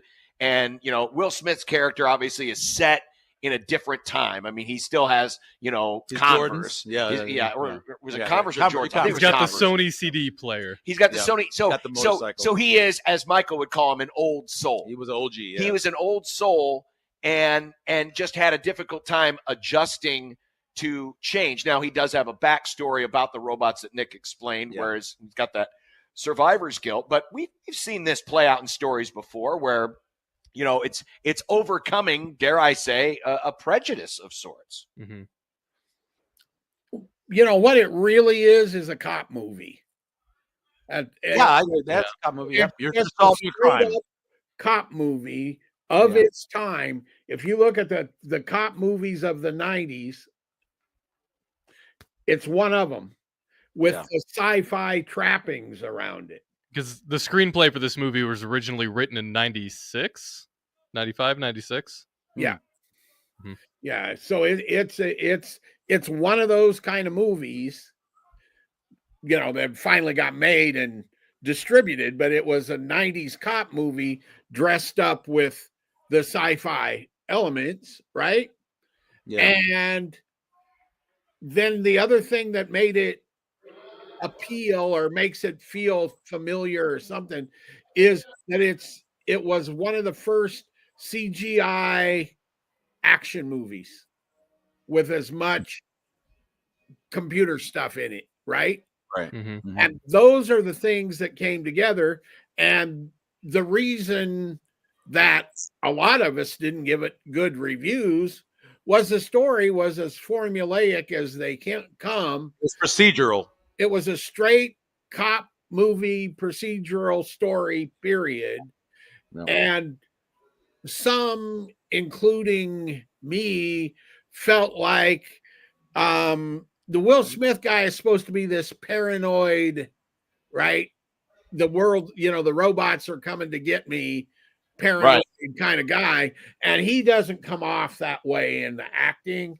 The acting is much more of the standard Will Smith, wise guy, da-da-da-da. And that didn't seem to me to fit the character as well as I would have liked, which is my, I say review a movie for what it is, not what you want it to be. And I just reviewed a movie for what I wanted it to be. Mm-hmm. How much of this too, at least in terms of the initial review of it, was based on, because, this is happening when Will Smith is about as hot as he's ever been. I mean, the Men in Black series, he's coming off of that. He's coming off the performance in Ali. But he did Wild Wild West, though. He did have Wild Wild West, which, by the way, I enjoy. It's a giant spider. The robot spider is cool. I like Wild Wild spider. West. No, it's not. See, I grew up watching the TV show. I never watched the TV show. I watched the TV show, so you're like, they stuck a dagger in my heart with that movie. Oh my god. Yeah. But how much of maybe the iRobot dislike, if we call it that, was because we were comparing it to other Will Smith movies of its day? Oh, probably some. Although I don't think I would call the movies dislike. The reviews was more right in the middle. More people, this is pretty good movie, but it's but it's not great. Was more the take of the reviews. It's okay movie for what it is, but it didn't develop this sense that it has now, certainly right when it was released. So I know we talk about how procedural the story is, and it is, but I think the way when I watch these movies, especially sci-fi movies, because I'm a huge nerd, I like to look for little hints of world building within the movie that might have been mentioned just like offhand or whatever. And I think that this movie has done a really good job of building this world that they live in. Like, even from like the obvious things when she's in his apartment and she's trying to get the CD player to turn on by talking to it. Yeah. But even to the point where it's like when he's driving the car and he puts it on manual mode and she's like, "You're driving it? You're driving the car? What is it? What's happening? What are you doing?" Yeah. And I think the movie just did such a good job of just world building and building this world, and everything felt like it made sense. It just makes more sense now, actually. It makes more sense in 2025 than it did in 2014. In what way? Or 2004. 2004. Because we didn't think of we have automated driving cars now. Mm-hmm. Yeah. Right. Back then, it's something we talked about in the Jetsons, but that was still a long ways away. A lot of this stuff that we have now, like talking to and all that, Alexa, That's now. It wasn't there. So when it happened in 2004, it felt like sci-fi. Now it feels like real life. Because I was just about to bring up this subject because there's always we've had many movies and we've done some of them here in the movie club where it's a time travel, and so now as we watch them, I think of Back to the Future, for example. Back to the Future, we were in 1985, and then they moved to 2015. We've already passed 2015, and obviously the future that they envisioned in 1985 was not what we got in 2015. Some of the elements were, but this movie, is there still an opportunity? Here we are, we're 10 years away from when this movie timeline happens. How possible is a world like we saw in iRobot in real 2035? Well, he's already planning those robots. Every home will have a robot that costs $30,000. That's what he said. So yeah, we're not very far away from it, apparently, according to Elon Musk. Right? That's kind of terrifying. I agree with you, buddy. I'm not having it in my house. Ain't be no robot in my house, especially no robot that comes from Elon Musk. Yeah, no. Just saying. See, that's the element that they did not count on in the 2004 movie was the politics behind the robots. Yeah. Well, that company didn't seem like they were above board for like most of the movie. Correct. Well, of course they weren't. Yeah, but it turned out it wasn't really them. It wasn't their fault as much as it was just the AI thing, which always is going to be the problem, right? Anytime you have laws, the robot's always going to try to protect humans. That is true. And they're going to do a bad thing to protect humans. Which, in Asimov's books, that's called the zeroth rule. Unironically, that's what that's called. And that is what the AI at the end was demonstrating, where the only way to protect humans is to kill the humans. Right, exactly. Yeah. So should we continue to use this movie as a guide for we need to push back on AI for as long as we can because it's going to end up being the end of us? I believe we learned that in Terminator back in 84. It wasn't 84? Yeah. We've known that for quite a long time. Every time I talk to Alexa or Google, I do it very politely just in case. Just in case. I want them to know I'm one of the good ones. I don't have an Alexa or that, and so I don't do that. But you have a phone, though. And I mean, how many times have you referenced something with someone and then all of a sudden you get an ad on something about what you were talking about? Yeah, but that seems rather harmless. I don't think my phone's going to kill me. It's not, but it's the beginning to it. You know, they know what you're talking sure about. It is. They know where you're going. I mean, we've already broken the seal. The beginning right. has already happened. It's just where do we draw the line on where to stop it? That's my question. I didn't mean to take the conversation in a different direction of this, but it's kind of where it ended up. Because so you like the movie now, Kent? Yeah, I think it's all right. I wouldn't say it's great, but I mean, I sat and watched the whole thing and found it, entertaining enough. Which I guess, I mean, that's not the highest of high bars, but it's an entertaining movie to watch, and well done for its time. Some of the chopped up action is a little tough to deal with these days, where the cuts are so quick because they were dealing with that early. It cost so much money to make it. Yeah. Same thing happened with Spider-Man. Yeah. Yeah. And I don't know if you I didn't shut it off when the credits started rolling for some reason. And they went on and on and on and on with all the digital creators, right? Today, they'd be half as long. I mean, the work that had to go into that movie in those early days of the CGI is really astounding. I think it looks really good even still. Yeah, it looks fine. Other than a lot of the early CGI, the choppiness, but a lot of the early CGI stuff, I feel like from the same time period is still kind of rough to go back and watch. It just costs so much to do. I remember watching the piece on Spider-Man, that one scene they did where he was swinging through the city, like how much it cost and how many people it took and how long, like a year and a half to make the one scene. Same thing with that. That's why they had to make the stuff really short. And today it'd take them a month to make that scene. It's still a lot. Remember when they had the what was the group out of was the Disney people that were going to strike because they were overworking them so much trying to get movies done? Yep. Yeah, it was still. They get overworked, but they move them a lot faster than they did. Oh yeah, no doubt. And this movie was made on a budget of $120 million, which is like a quarter of what it might be now. I was going to multiply that by 4 or 5. 4 or 5 now, yeah. Is it that much? Yeah. In 20 years? The movies are very expensive, and it made its money back, right? Oh yeah, it made like $3. Yeah, because Will Smith movies made money. Yeah, it made $346. What is 120 million from 2004 today? I just meant the cost of how much the movies have gone up to make. Kent, do you know if Will Smith was always like the initial, this is the guy we want for this movie, or do you know? Okay. Yes. It was, and it's because he was right, as John said earlier, he was as hot as Will Smith ever got right now, right in this period. Yeah, 'cause he made that shark movie around that. I mean, everybody went to see that with their kids. That Shark Tale was around that time. Yeah, Shark Tale. That was huge. DreamWorks movies were cool as a kid because sometimes they would swear. They didn't do that in Disney. That's true.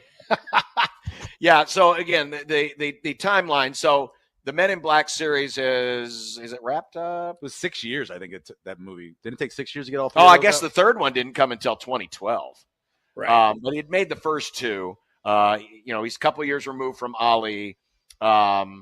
Yes, Wild Wild West had happened, but that was 4 or 5 years earlier. Robot Spider. But yeah, I mean, this is right in the middle of him being one of the biggest stars in America, and you put his name on a movie, and it was gonna sell. It was gonna do great. This movie on Netflix, The Electric State, that's coming out, $320 million to make.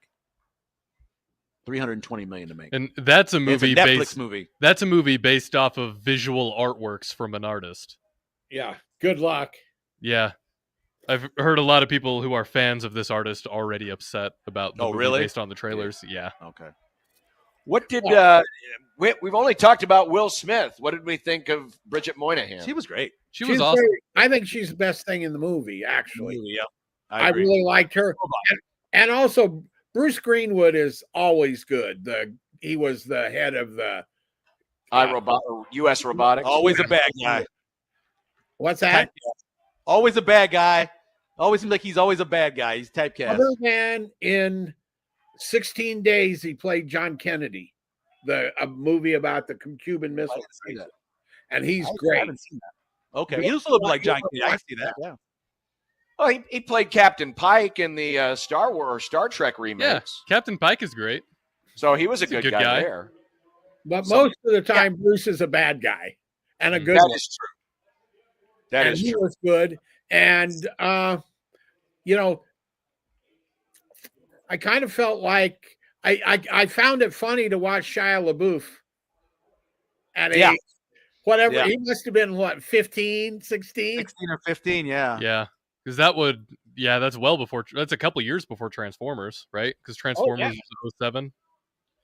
He was born. Shia was born in 86. He's 38 now. So he'd have been 18. 18 years old. 18 years old when this was made. Stop swearing and go home. Stop swearing, go home. Yeah.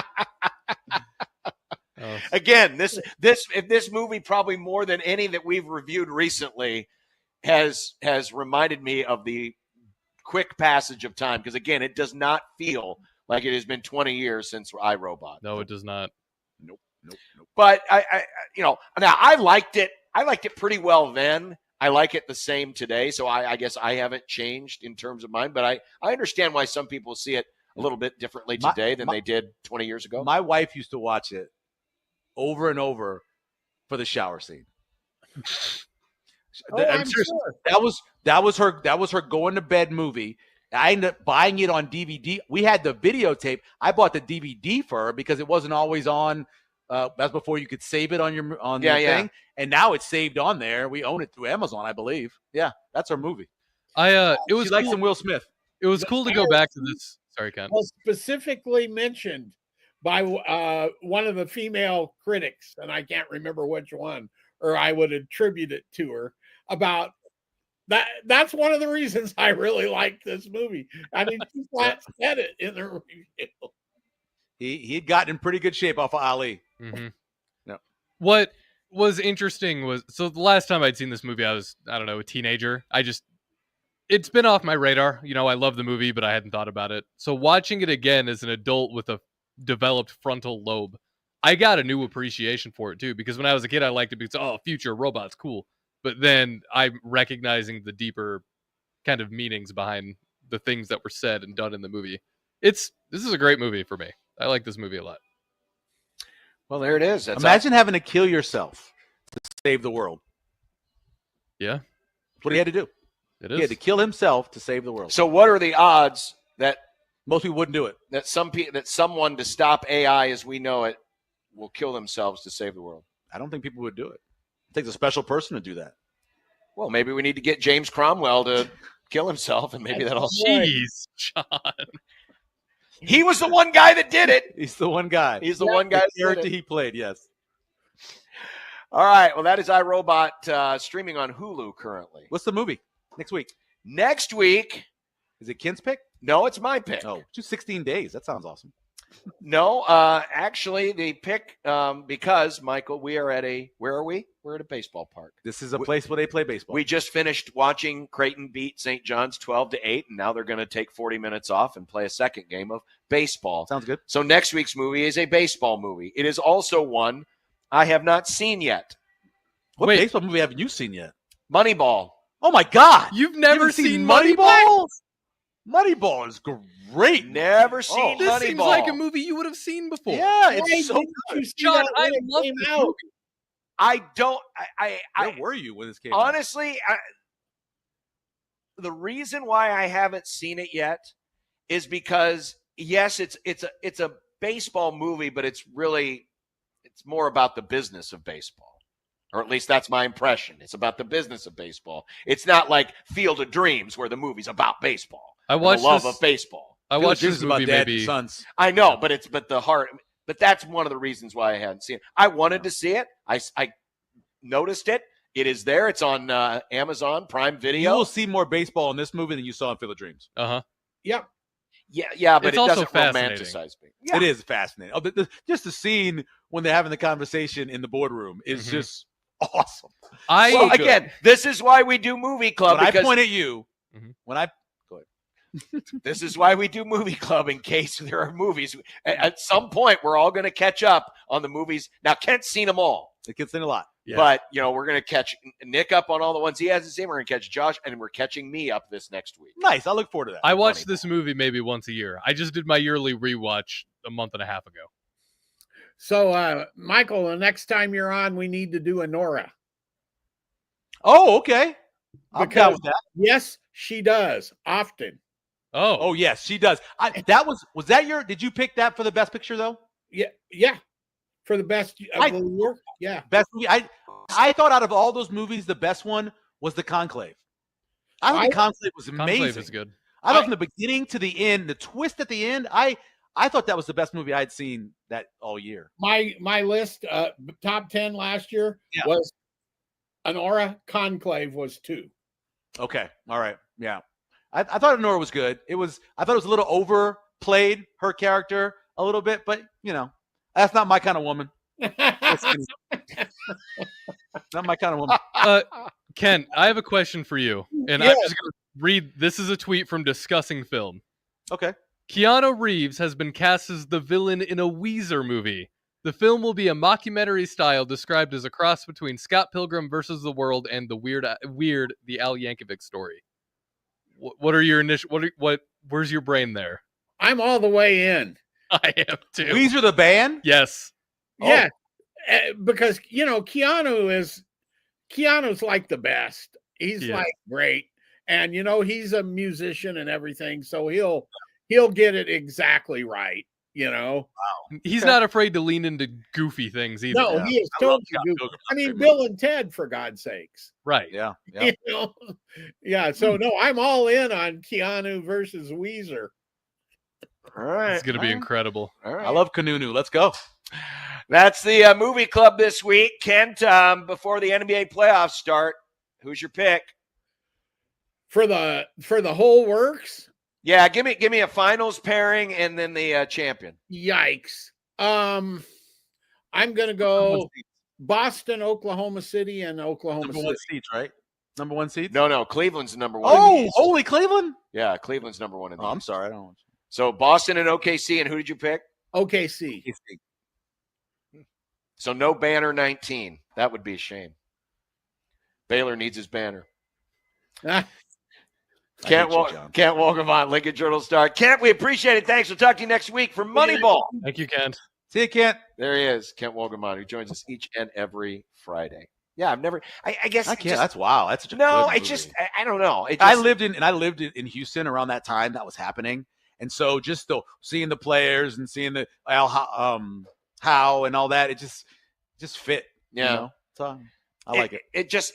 It's not my kind of base, or at least my perception. It's not my kind of baseball movie. I do. So love I'm this. looking forward to seeing if I will enjoy it or not. I do love this movie, but there's a massive complaint that I have about it. Well, we'll save that for next week. We are going to save it for next week. You think you know what it is? What's you your think least you can pick favorite? it out? Least favorite baseball movie. I'm gonna get a range here. What's your favorite? Well, see, that's so tough. Really? It is. I don't have a slam dunk favorite because I love Field of Dreams. I love The Natural. I love Bull Durham. I like Bull Durham's great. I love For Love of the Game. I thought that was a really good movie. That's the one I hate the most. I enjoyed the hell out of the movie. Hate the hell out of that movie. The love story movie with all that while he's give me a break. Think about all that junk. He's out there pitching a perfect game. So stupid. Dumb movie. What about Mr. Baseball? No. Mr. 300. Anything with Mr. in it, we're not down with. Yeah, I'm not down with that. I'm not into the Tony Danza playing the. I did really love the kid, the Cub movie. I did like that. Well, one. I didn't like. I really liked that one. I it was wasn't funny. A huge fan. It was funny. It was not. The funny. guy from the Christmas movie, the Wet Bandits. He was hilarious. The Wet Bandits guy was funny. It was way too cheesy. Okay, me. I liked that a lot. Way Good too comedy. cheesy. Good comedy. Me. And they failed. They missed out. I mean, no offense, John Candy, but they missed out. They should have had Harry Carey as the Cubs announcer because he would have. Now Harry probably rejected it because this is a stupid premise. So you're telling me the kid's going to play Major League Baseball because it's you're crazy. You realize he had to memorize his lines and he was drunk and he could have done that, right? Yeah, he was drunk and he was still the best baseball announcer I've ever heard. That's not true. He's my favorite. You know that's not true. Brickhouse was better than him. Get out of here. Yes, he was. No. Come on. We'll be back. Stay right there. We got more to come. The Jays win it today, 12-8 in the first game. The second game coming up at probably about 5 o'clock. And you can hear it on 1180 The Zone. But stay with us because we'll be back after this on 1620 The Zone.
Man, there are sometimes I make decisions that are the wise decision, and I just did one.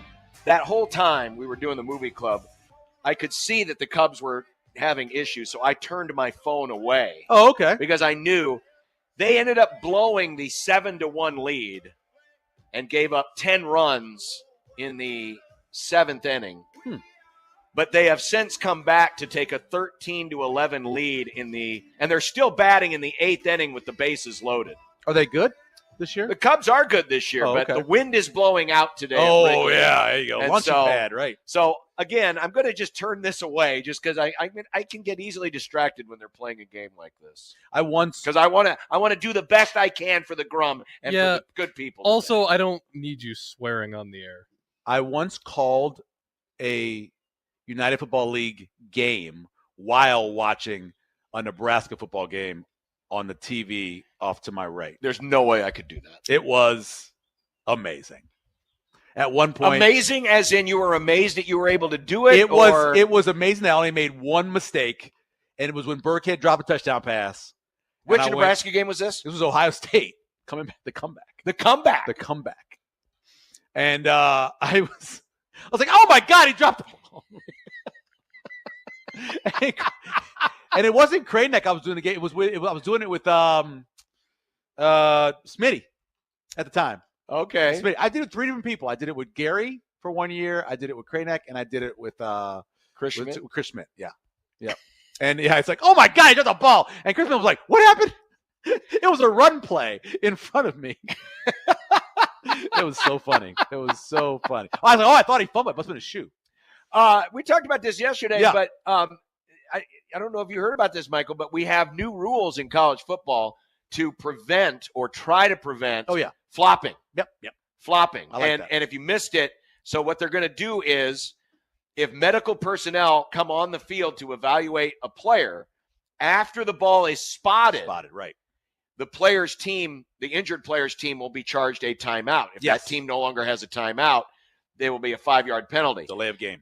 And which it's fine, but it's all going to be incumbent on how quickly they spot the ball. Right. Because if the ball's not spotted quick enough, and if a team if a defense knows, hey, team's running tempo, we need to fake an injury, it usually happens before the ball is spotted. No, that's just it. The ones that are bad, there's a whole montage. Well, there's ones that are bad. The ones that are bad are the ones they're trying to get rid of. The ones Right. where you're literally standing there and he points to the guy and he falls down.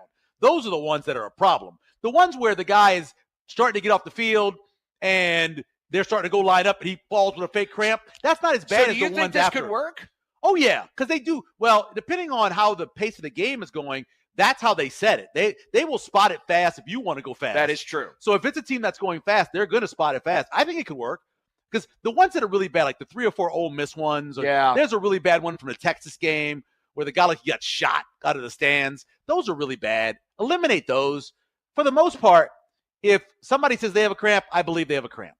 But when you're going to point the guy and then he falls down, they got to get that out of the game. I still believe they need to take an extra step, and that is when a player goes down and needs to be helped off the field, that player has to sit out the rest of the series. The problem with that is if it's a cramp, you can work a cramp out in a couple minutes. So if it's just a cramp, which is why guys usually go down, I wouldn't want them to miss the whole drive, especially if it's a long drive.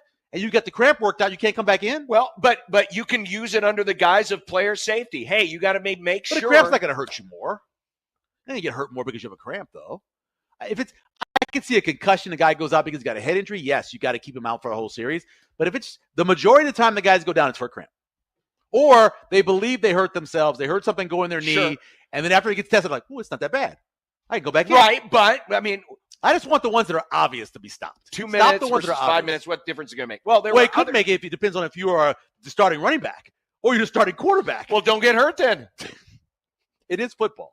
It is football. Guys are going to get hurt. Which is why they need the extra time to evaluate properly on the sidelines. You can't just bring them off and say, wave the finger in front of their face and then they walk out. Yeah. There were other rules changes as well that were approved by the oversight panel. Yeah. It's now become commonplace when the ball is being kicked off. You see one of the return men hold out the arms in a T like formation. Mm-hmm. If any player on a kickoff return team makes that signal with his arms, that team gives up the right to return the kick. It's like a fair catch. So it instantly becomes like a fair catch. So yeah. that's one. This one's an interesting one because I remember we did a show about this right over there at the CHI Health Center. It was after the Michigan State game. Oh. Remember the disconcerting signals? Oh, yeah. Well, enhanced rules regarding simulating action at the snap or words or signals that distract opponents. Yeah. No player can call defensive signals that simulate the sound or cadence of the offensive signals. Yeah. The defensive terms move and stem will be reserved for players on that side of the ball and cannot be used by the offense. So they're trying to narrow down what and prevent defensive signal calling or being guised as defensive signal calling is actually trying to simulate the snap and cause a disruption on the offense. Yeah, the clap one was always, once the clap became popular in loud stadiums and the defense started doing it, it was very obvious. But if somebody's yelling on the offensive line, stem, or either way, I mean. So from now on, move and stem. Just defense. Those are defensive calls only. The offense can't use anything like that. Right. And there is one other rule change that is going to happen.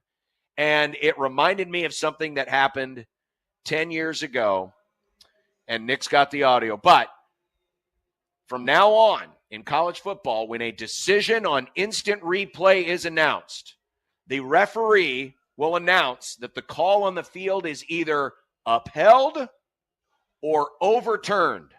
Okay. The terms confirmed and stands will not be used. I take you back to Ames, Iowa, October 2013.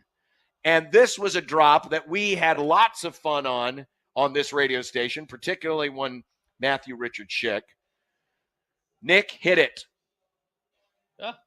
Hello? It's the one I sent you this morning. No, I know. There are issues. Hold on. After further review, the ruling on the field stands as called. Stands is called. We will no longer be able to hear stands is called. So the stands is called. Idea of specifying whether or not it was something they just couldn't change because they couldn't see it, or that it's definitely they could see it. We don't know that anymore. Yeah.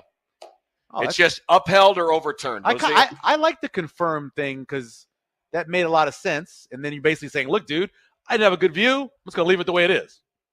We don't hear that anymore. Okay. But that is, I just wanted an excuse. Stands is called. By the way, Stands is called. Mike DeFee. Stands is called. Big 12 referee. Oh, That's okay. Mr. Stands is called. Stands is called. I remember still texting Ball every now and then saying, hey, guess what? Our referee is on oh, really? On X game, because I remember he especially enjoyed it. I love the Stands is called. Stands is called. Yeah, that's funny. So RIP Stands is called. All right, when we come back, more on the Grum, including the teams that are in the golden tier of college basketball. We'll explain what that means. And Michael's here, so we got to talk NFL draft. We're going to talk about the NFL draft coming up in the happy hour. We are live here at Charles Schwab Field. Coming up on a One Beer Friday. Send us a pic of what you're drinking, whatever it might be. Use that hashtag One Beer Friday. We'll retweet it from the J-Tech Construction Zone Twitter page. We will return with more of the Grum right after this on 1620 The Zone.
Welcome back here to the Grum. John and Michael with you today. Josh is in Boston for the marathon. He'll run on Monday. Beantown.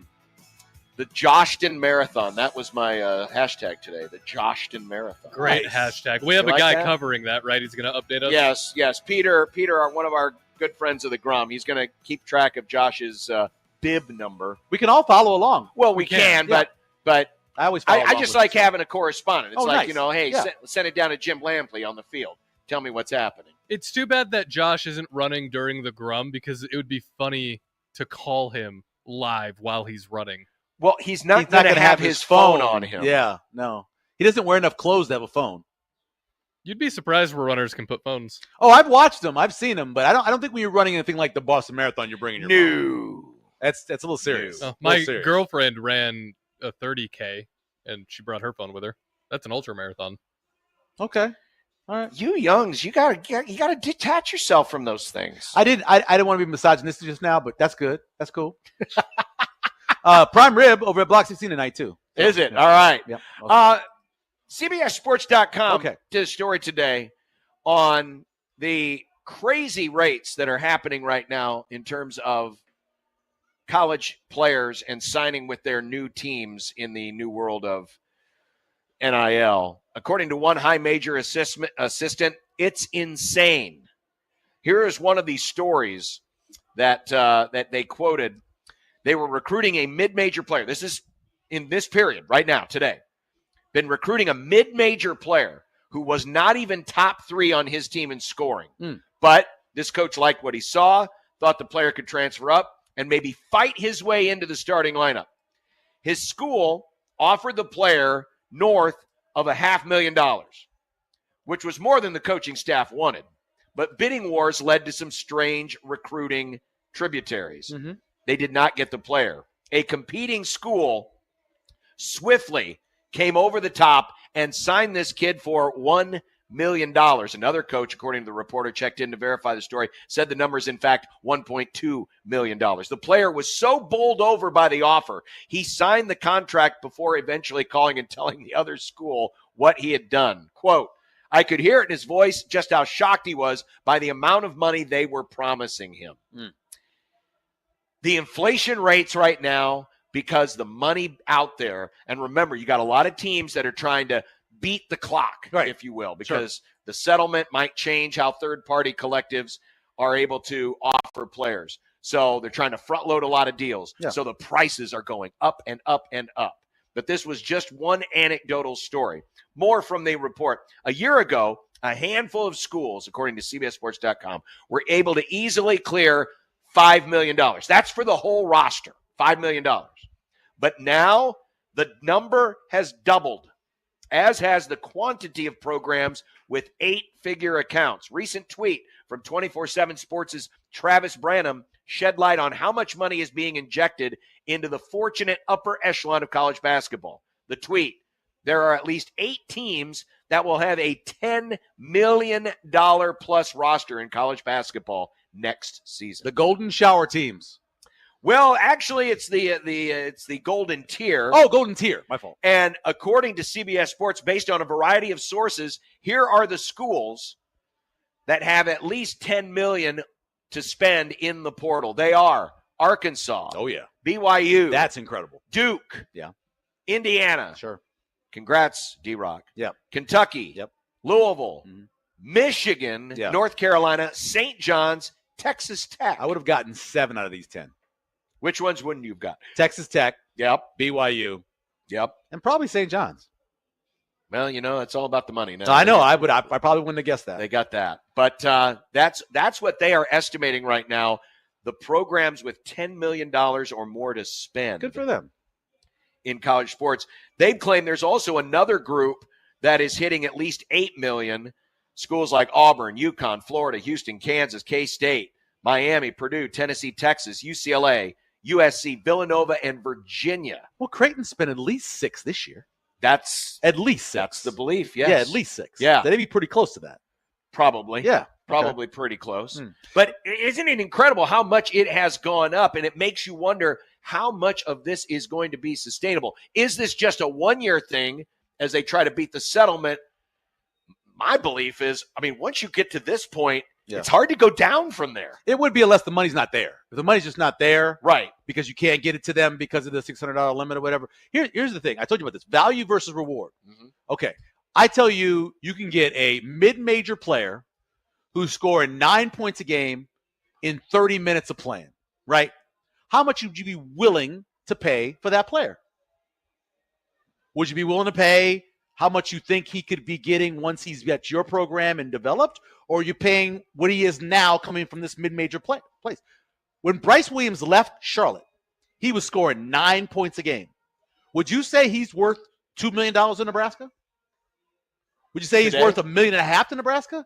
But from what ended up happening, was he worth it when they got him? Yes. He definitely was worth it when he left. Yes. So how do you figure that out? That's going to be the problem with this. How are they going to figure out who is worth that money when guys start failing? Some of these guys you're talking about, the guy going to BYU, say he's not any good. Will they make that same decision later? Will they do it again? Probably not. That's going to be your issue. Will the value and the reward equal out going forward? That's going to be the question. The odds are it won't, because not everyone can be great. No, of course not. And the money that's getting thrown out there, the problem is now that the market would be set, are players going to be willing to come down from these high numbers? Well, if the money's not there, the thing is, what's going to happen? How much is? So you believe a team like Kentucky, right? So they get, or a school like Kentucky, they're getting the $20.1 million, right? Yep. You got to figure probably at least 8 of that's going to basketball. You think it's that much? I think so. An SEC football school? It's at Kentucky. I know it's Kentucky. It's Kentucky. I know it's Kentucky. And Kentucky if Kentucky football ended up being 4-8 every year, and Kentucky basketball was making a tournament and going to Final Fours, they wouldn't care. The people in Kentucky would not care. The people in Louisville wouldn't care.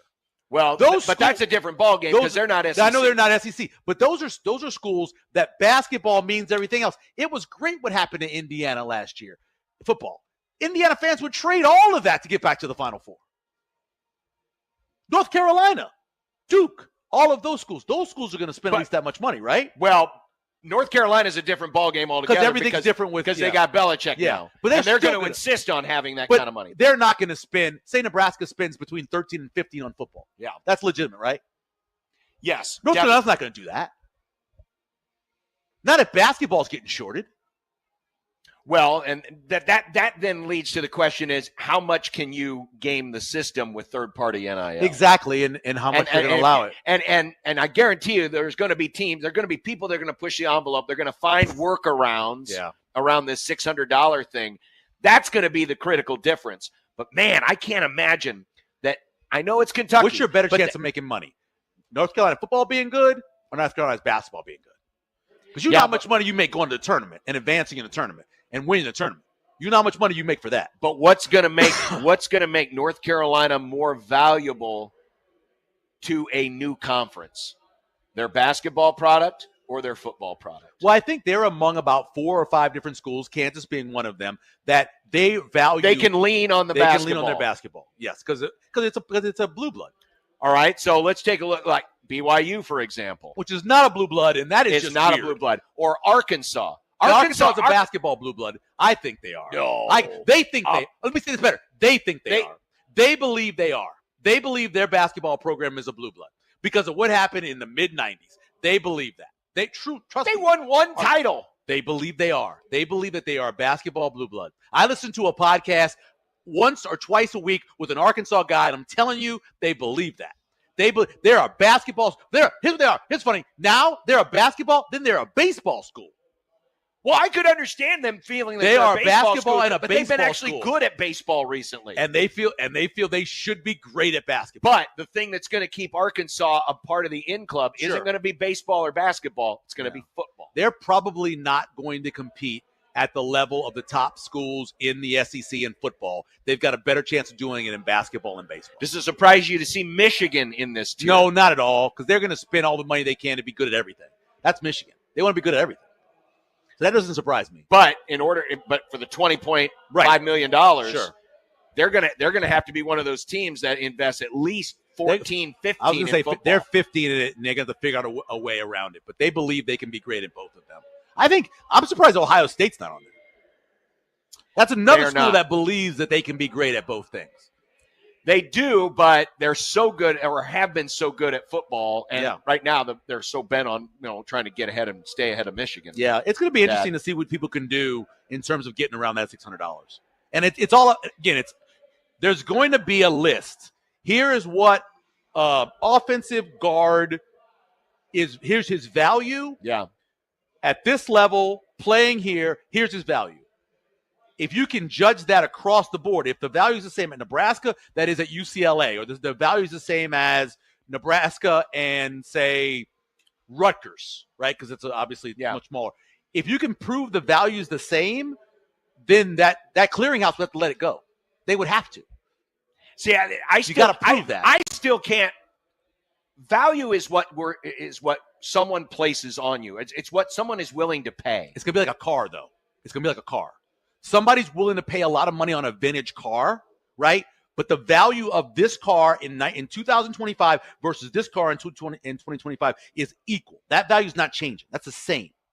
That's what they're going to have to do it by. They're going to have to say, this Volkswagen is worth this amount of money. Good luck. And that Volkswagen's worth the same amount of money, and that's how we're going to pay them. That's the only way to do it. It's the only way to do it. Because there's no way that a clearinghouse could figure out what the value of a player like, say, I need somebody, not Arrayola. I need somebody from Nebraska who is a good player at Nebraska, whose value is just higher because they're from Seward or they're from. What if they like Fedoni? Exactly. That's a great example. Across the river, still considered a Nebraska guy. What is his value compared to a tight end that's comparable? It's obviously more because he's from here. Mm-hmm.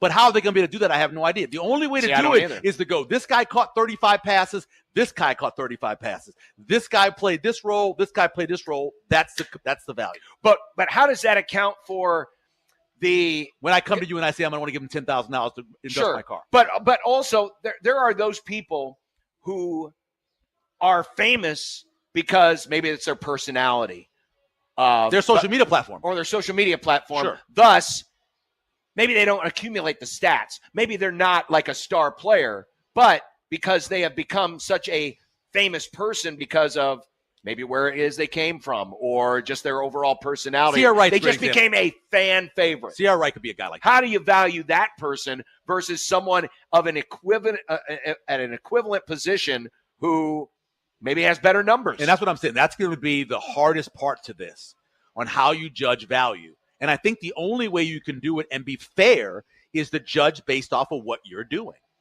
where you're playing, games you're playing, start your game. Maybe it'll be PFF scores. Maybe it'll be something like that. Maybe that's the way they'll judge it. But it's going to have to be – that's the only way an organization can look and go, the clearinghouse or whoever, and go, that is your value. You have to put some sort of metrics on it, right? And I think that's just going to be impossible. You also have to factor in cost of living.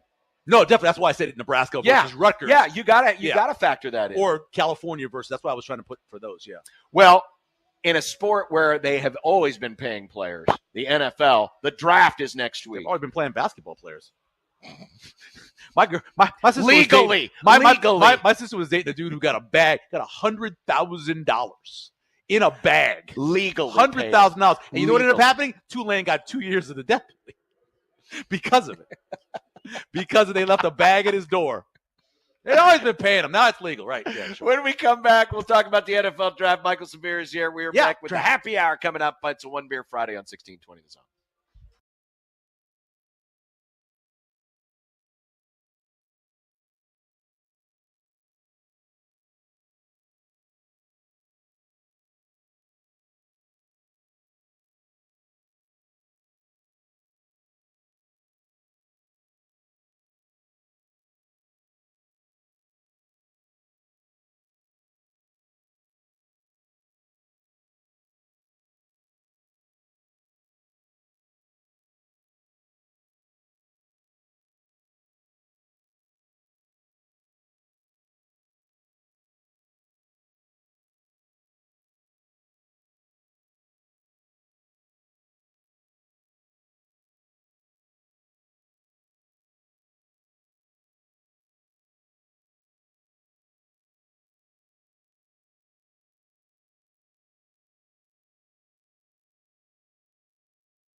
It'd be nice to have a boat. Throw. It would be nice to have a boat. Throw. It would be nice to have a boat. Throw. It would be nice to have a boat. Throw. It would be nice to have a boat. Throw. It would be nice to have a boat. Throw. It would be nice to have a boat. Throw. It would be nice to have a boat. Throw. From your mom.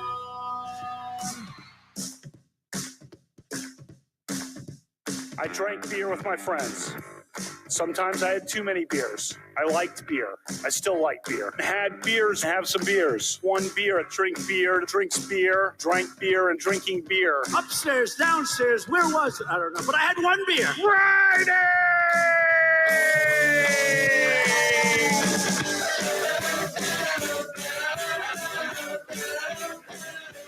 You probably have beer center. Each week, Ralph Club biggest contributor.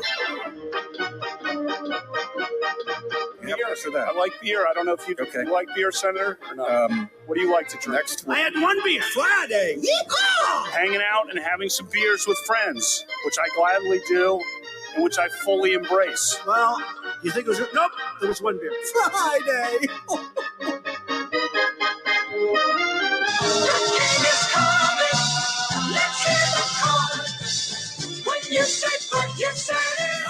Oh, yes, the weekend is here, and so glad you could be with us and share part of it with us. It's the happy hour on a Friday, which means it's a One Beer Friday. John Bishop, Michael Severe with you, and, of course, Nick back at the studio. We're here at Charles Schwab Field. John once again doing a show from the baseball field with somebody who hates baseball. I don't hate baseball. I am disinterested in it. So, did you see the original Brett Kavanaugh interview in front of the Congress? Did you see the original? Yes. So I missed the original, but I watched the Matt Damon on SNL. They're exactly the same. Because when you first started doing that, I was like, oh, it's the Matt Damon thing. And I realized, wait a minute, that doesn't sound like Matt Damon. Nope. That's actually Brett Kavanaugh. Nope. He nailed it. And he did it the next day. So like it happened on a Friday, and that Saturday he went in there and did it live. Nailed it. Yeah. Good actor. He was a good actor. Yes, he's a good actor. I shouldn't say was. He's still alive. He's still with us. And he'll be part of next week's movie club because it's Moneyball. That is correct.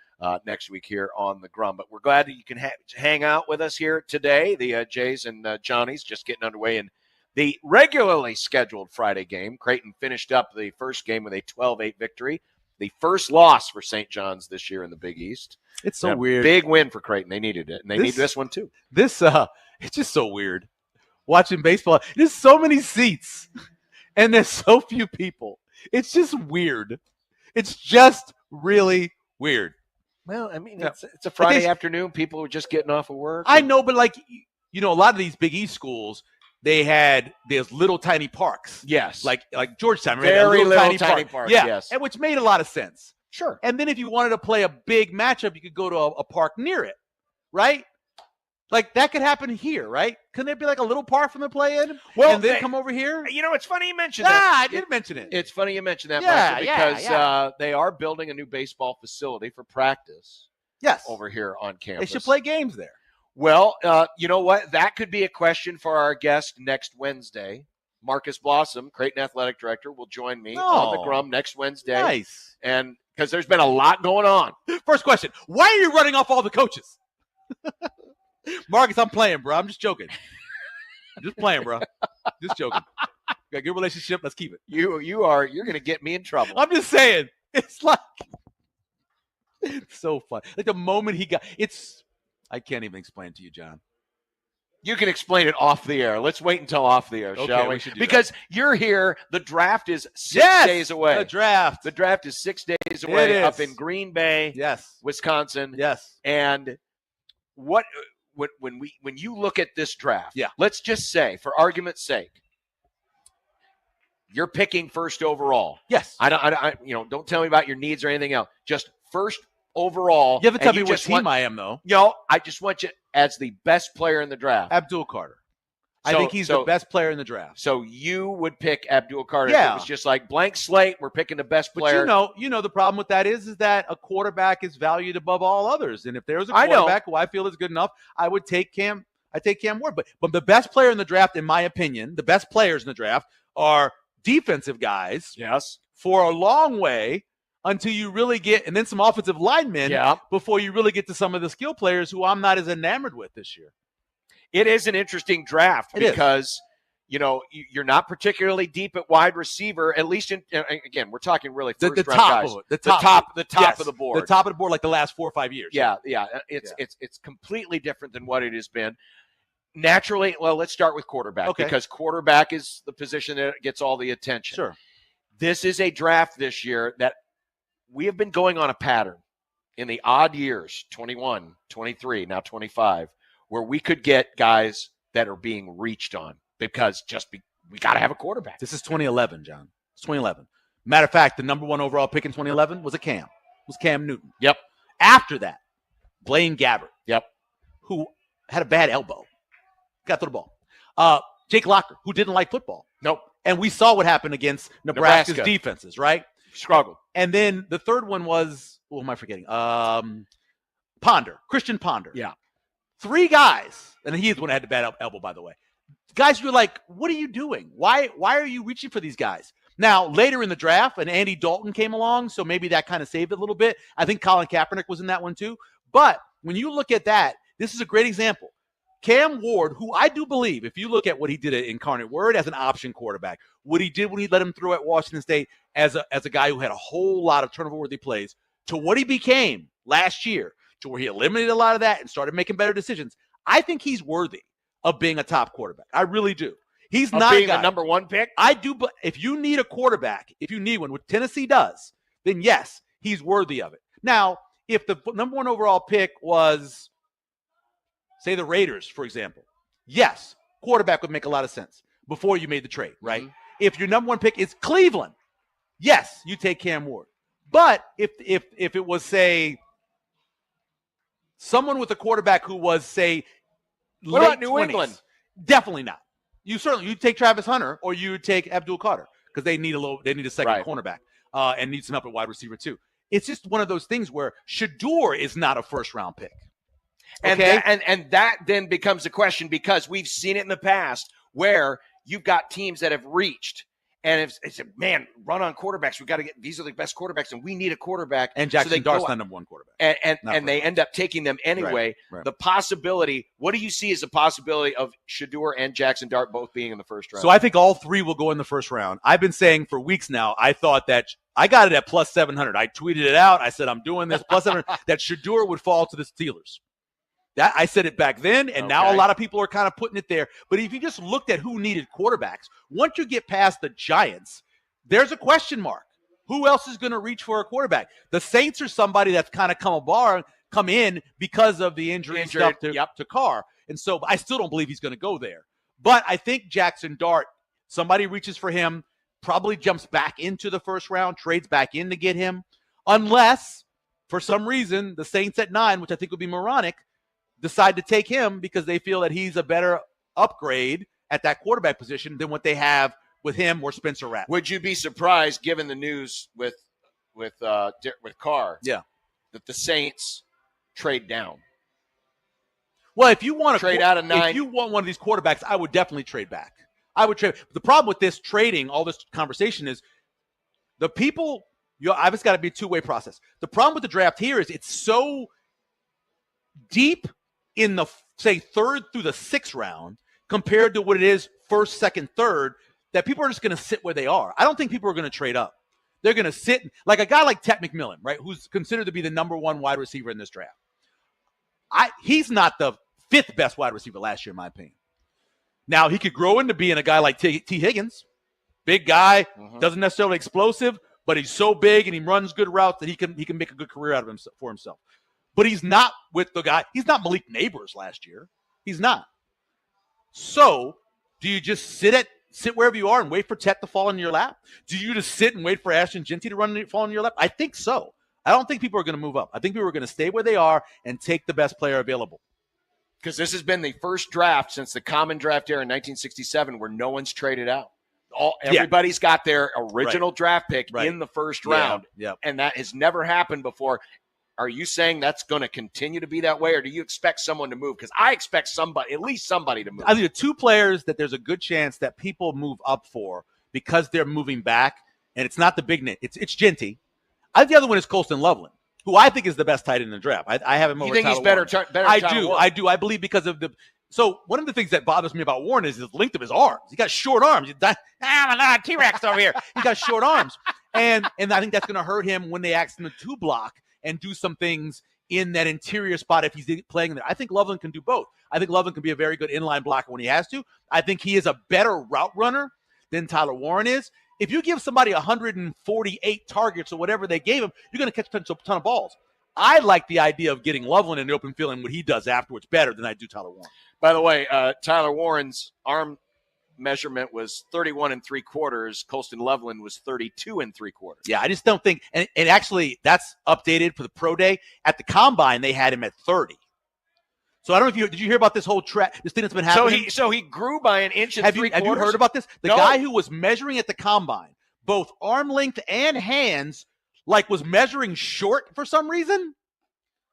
It's very weird. It's a big conversation that's been going among the draft community where for some reason or whatever, they all of a sudden got to their pro days or they got someplace else and everything got a little bit longer. It's very weird.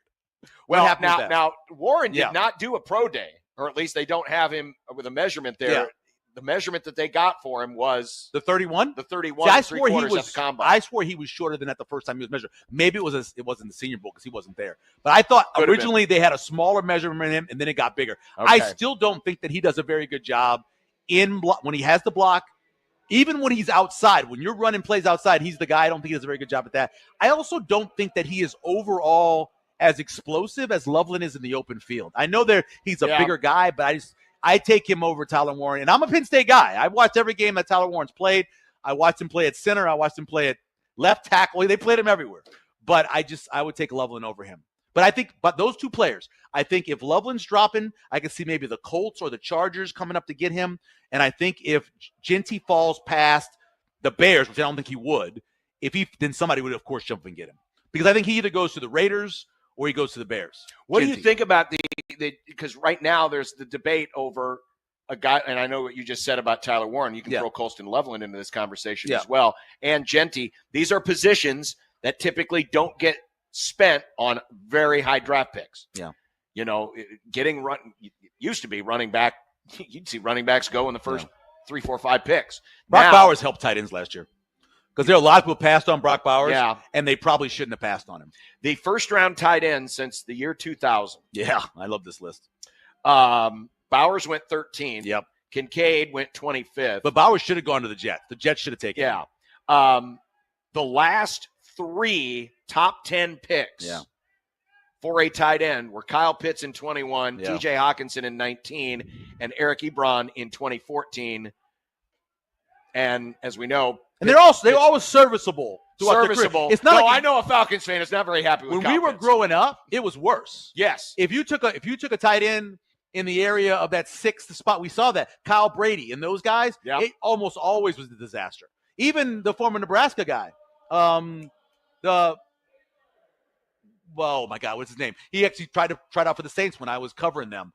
Fast, athletic tight end, incredible athlete, jacked up guy, came back to Nebraska for a while. He was another guy that got drafted high because of all his abilities and then wasn't very good. What's his name? How athletic. Far back are we going? We're talking 80 or Jamie Williams? No. So 92, 91? Oh, Johnny Mitchell. Johnny Mitchell's a great example of a guy who great athletic talents and ran very well, but was a failure as a high draft pick. By the way, there's only been 5 tight ends taken in the top 10 since the turn of the century. Mm-hmm. And the others to the 3 I mentioned were Vernon Davis, who had another good numbers in terms of combine, 6th overall to the 49ers in 06, and Kellen Winslow Jr. So that to the Browns. One of those was serviceable, right? Yep. The other one is in prison. Just the way it is. Exactly. How you doing? Hey, thank you, Rob. Yeah, so I believe that when you're looking at the running back position, though, there are going to be the guys like the Barkleys, who are the exceptions who you're going to take. And everything about this young man, Ashton Genty, the way he was brought up, Ashton Genty, his size, the way it is difficult to tackle him, the fact that, yes, he doesn't have an overall top-end speed that people would want, and it's why he didn't run, but he also had more over 50-yard runs than anybody else.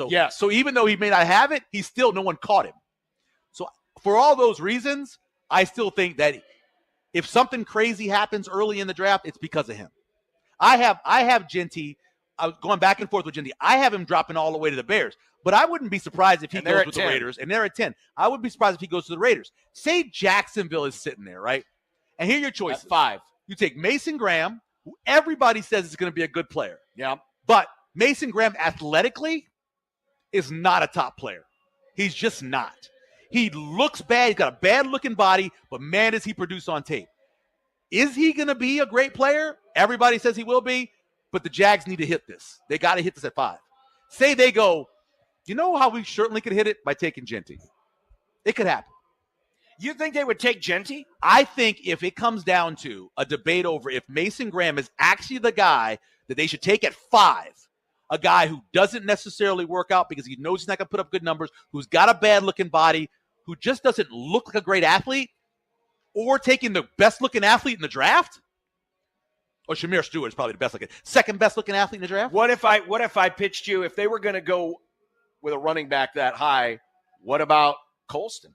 What about Loveland in that spot at 5? They need another pass catcher. They need another tight end. I don't believe that they would do that there that high. I don't. I think the only player who you're legitimately this year you're saying you can do that for is Genty. Like that's the one guy who you're going to come into the top 10. I'm talking about if Loveland was like drops to 14, 15. Well, if Colts are at 14. Say he gets past them and the Chargers look and go, oh my goodness, I could see them jumping up and getting him. But I don't think anybody outside of Genty. Offensive tackle is so limited this year. Yeah. That is a spot maybe. Most people think Will Campbell's going to go 4. Then the Mbu is going to go at some point after that. I have Mbu going to Jets at 7. But if you really need an offensive tackle, you know it's limited this year. So maybe that's somebody you move for. But I don't think so. I think it's just one guy. And that one, I think right now the top 4 are locked. Here, so Travis Hunter, right now Cam Ward is minus 20,000 to go 1 overall. Minus 20,000. I mean, that's a slam dunk. Travis Hunter is minus 700. Abdul Carter is minus 500.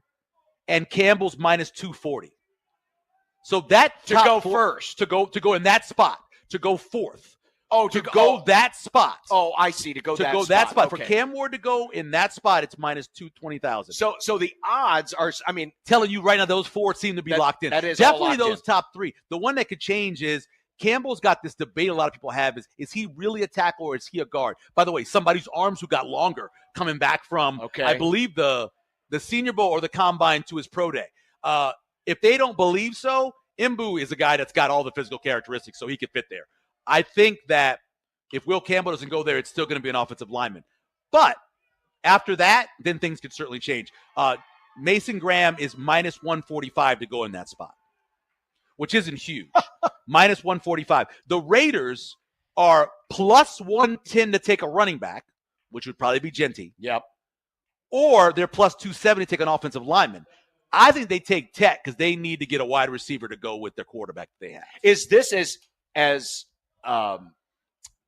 normally this happens a week. This happens next week normally, to where you get this locked in. Where you get this locked in. Because that was going to be my question. Do you remember what happened last year? So last year there was a belief. This is 2 years ago when Houston made the trades. 2 years ago there was a belief that they thought they had the top 4 locked in. But then Houston does the Stroud thing, which surprises everybody. Stroud the night before was something like plus 340, and Levis was minus money. And then, of course, Levis drops all the way to the second round. Somebody was messing around, and then they jump up, they draft Will, the defensive end, at 3. That threw everything into a shambles. But this year, a week out, I've not seen it like this, to where minus 700. Where it is so chalk. And it just switched. So Travis Hunter last week was a favorite at the 3 spot. In a couple of days, he moved to be the favorite at the 2 spot. So somebody knows something. How far down before we really get some question? I think the 5 is the spot. You think 5 is the spot? I think they sit there, Jacksonville, and they say, do we take the player who we think is going to be really good, but don't have any measurables really on him in terms of working out? Or do we take somebody who we know is shown us that he is an incredible athlete and an incredible player in Genty? I think that's where it changes. It's interesting when you get to outside of 10, because that's when the talent of this draft really drops. And I don't think you move up for the talent that's remaining. That's why I think people just sit there and wait. I was going to ask you about that because this was something that George Patton from the Broncos said earlier this week. He said, we think there's going to be a similar player at 10 as there will be at 20, according to our grades. We have more players in that area than we do at 1 through 10. You just work your board and set your strategy based on that. Here's an example of it. So Tet is considered to be the number 1 wide receiver if you're not considering Travis Hunter to be a wide receiver, right? After that, it's probably Golden from Texas for most people, right? I think Ibuka is going to be great. Damon and I have a debate on this. I think Ibuka, not just because he goes to Ohio State, because he does everything well. I think you could probably get Ibuka at 24, 25, somewhere in there. Is he not as good as what could be in the 11th spot?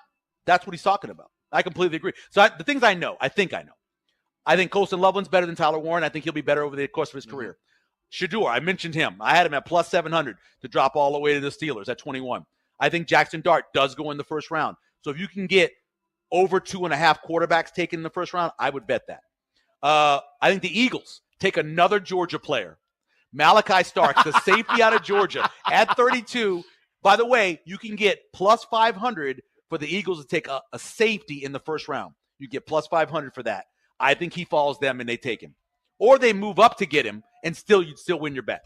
I think you wait till 26. That's my theme for this for quarterbacks. Arch Manning, Drew Aller, Garrett Nussmeier, and Cade Klubnik. I think those are going to be the top 4 quarterbacks next year.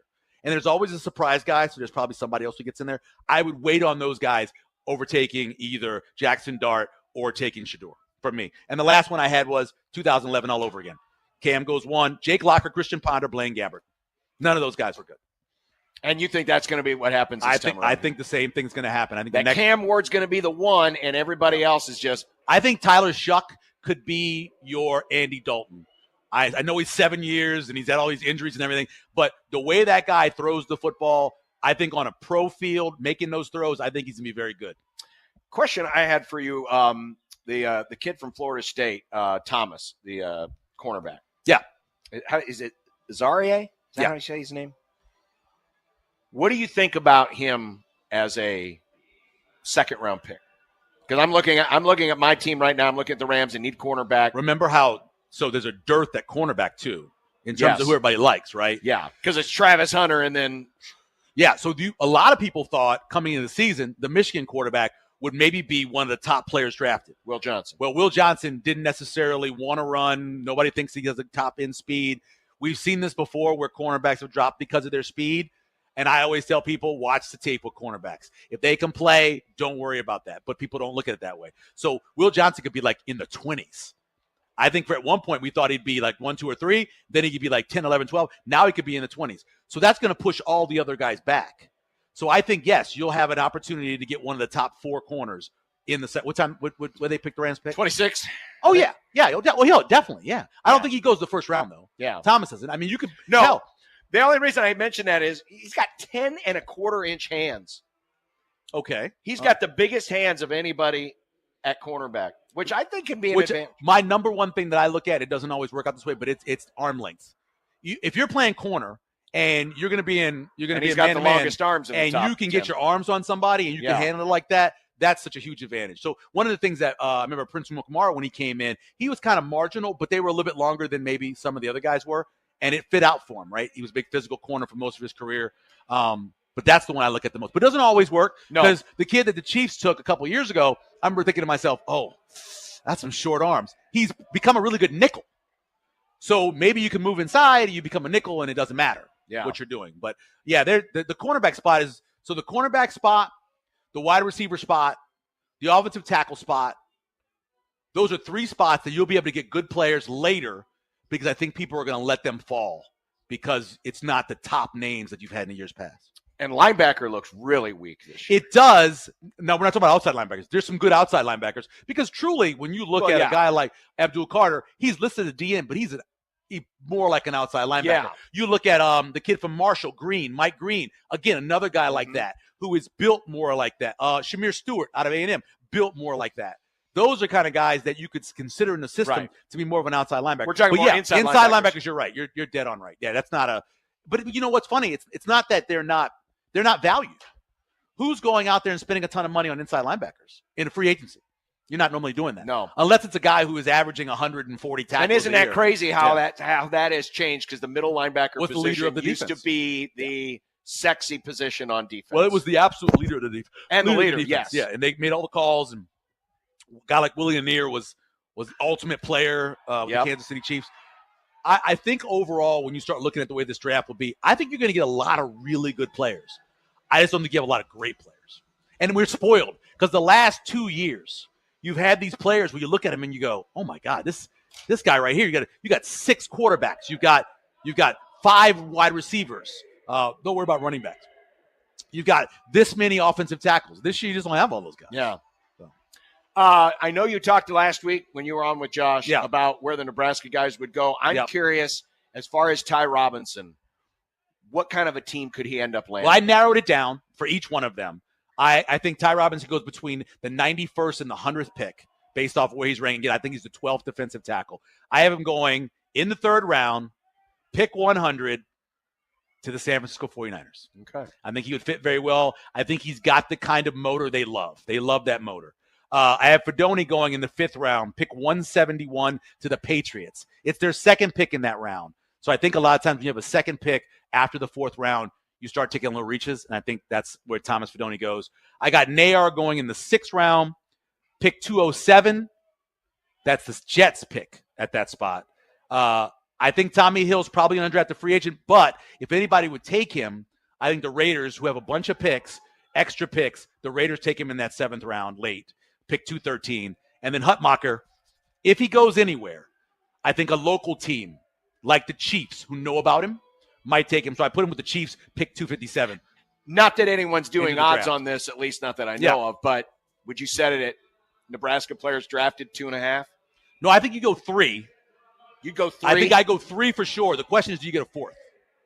Okay. Yeah, I think Fedoni's definitely getting drafted. We know Robinson get drafted. And Nayar's got too good of measurables not to get drafted. Okay, so he's going to get drafted. So 3.5? I think if you put it at 3.5, it'd be hard to say 4. Because if you look at the 4, so it's Tommy Hill, who hasn't worked out at all, who's obviously got something wrong with his foot.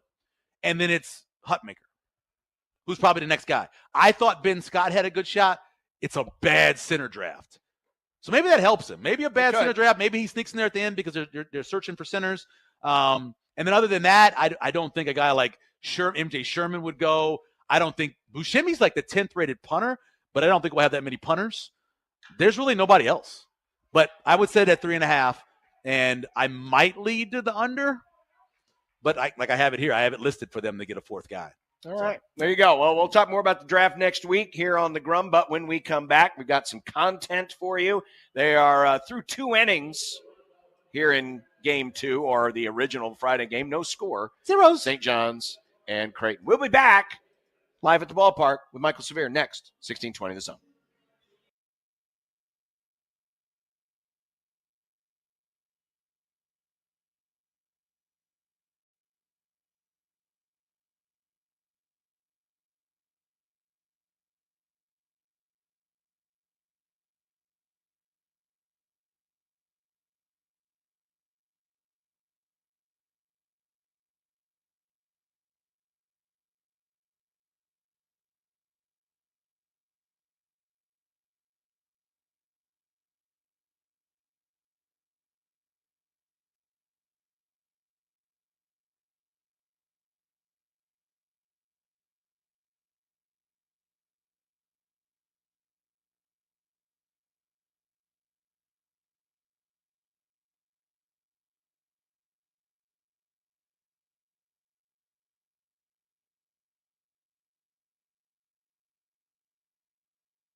Dude, it's 5:30. It is. Wow. Almost 5:30. Flew by. It did. The day always flies by. Oh, there's a base hit. Could we get a run? Nope. They're going to hold him at third. Oh, St. John's has runners on the corners. I can disseminate this game. No outs, top of the third. What is the most exciting play in baseball? I was having a discussion with my son about this. What is the most exciting play in baseball? Exciting moment in baseball? First thing that came to mind was play at the plate. Yes, by far. Play at the plate. What's the most exciting play in basketball, or a thing in basketball? I mean, a great dunk. You still can't beat a great dunk. The game ending. That's pretty I'm going to go funny. Last second shot. Last second three. Okay. The buzzer, right? Sure, buzzer beater. What's the most exciting moment in football?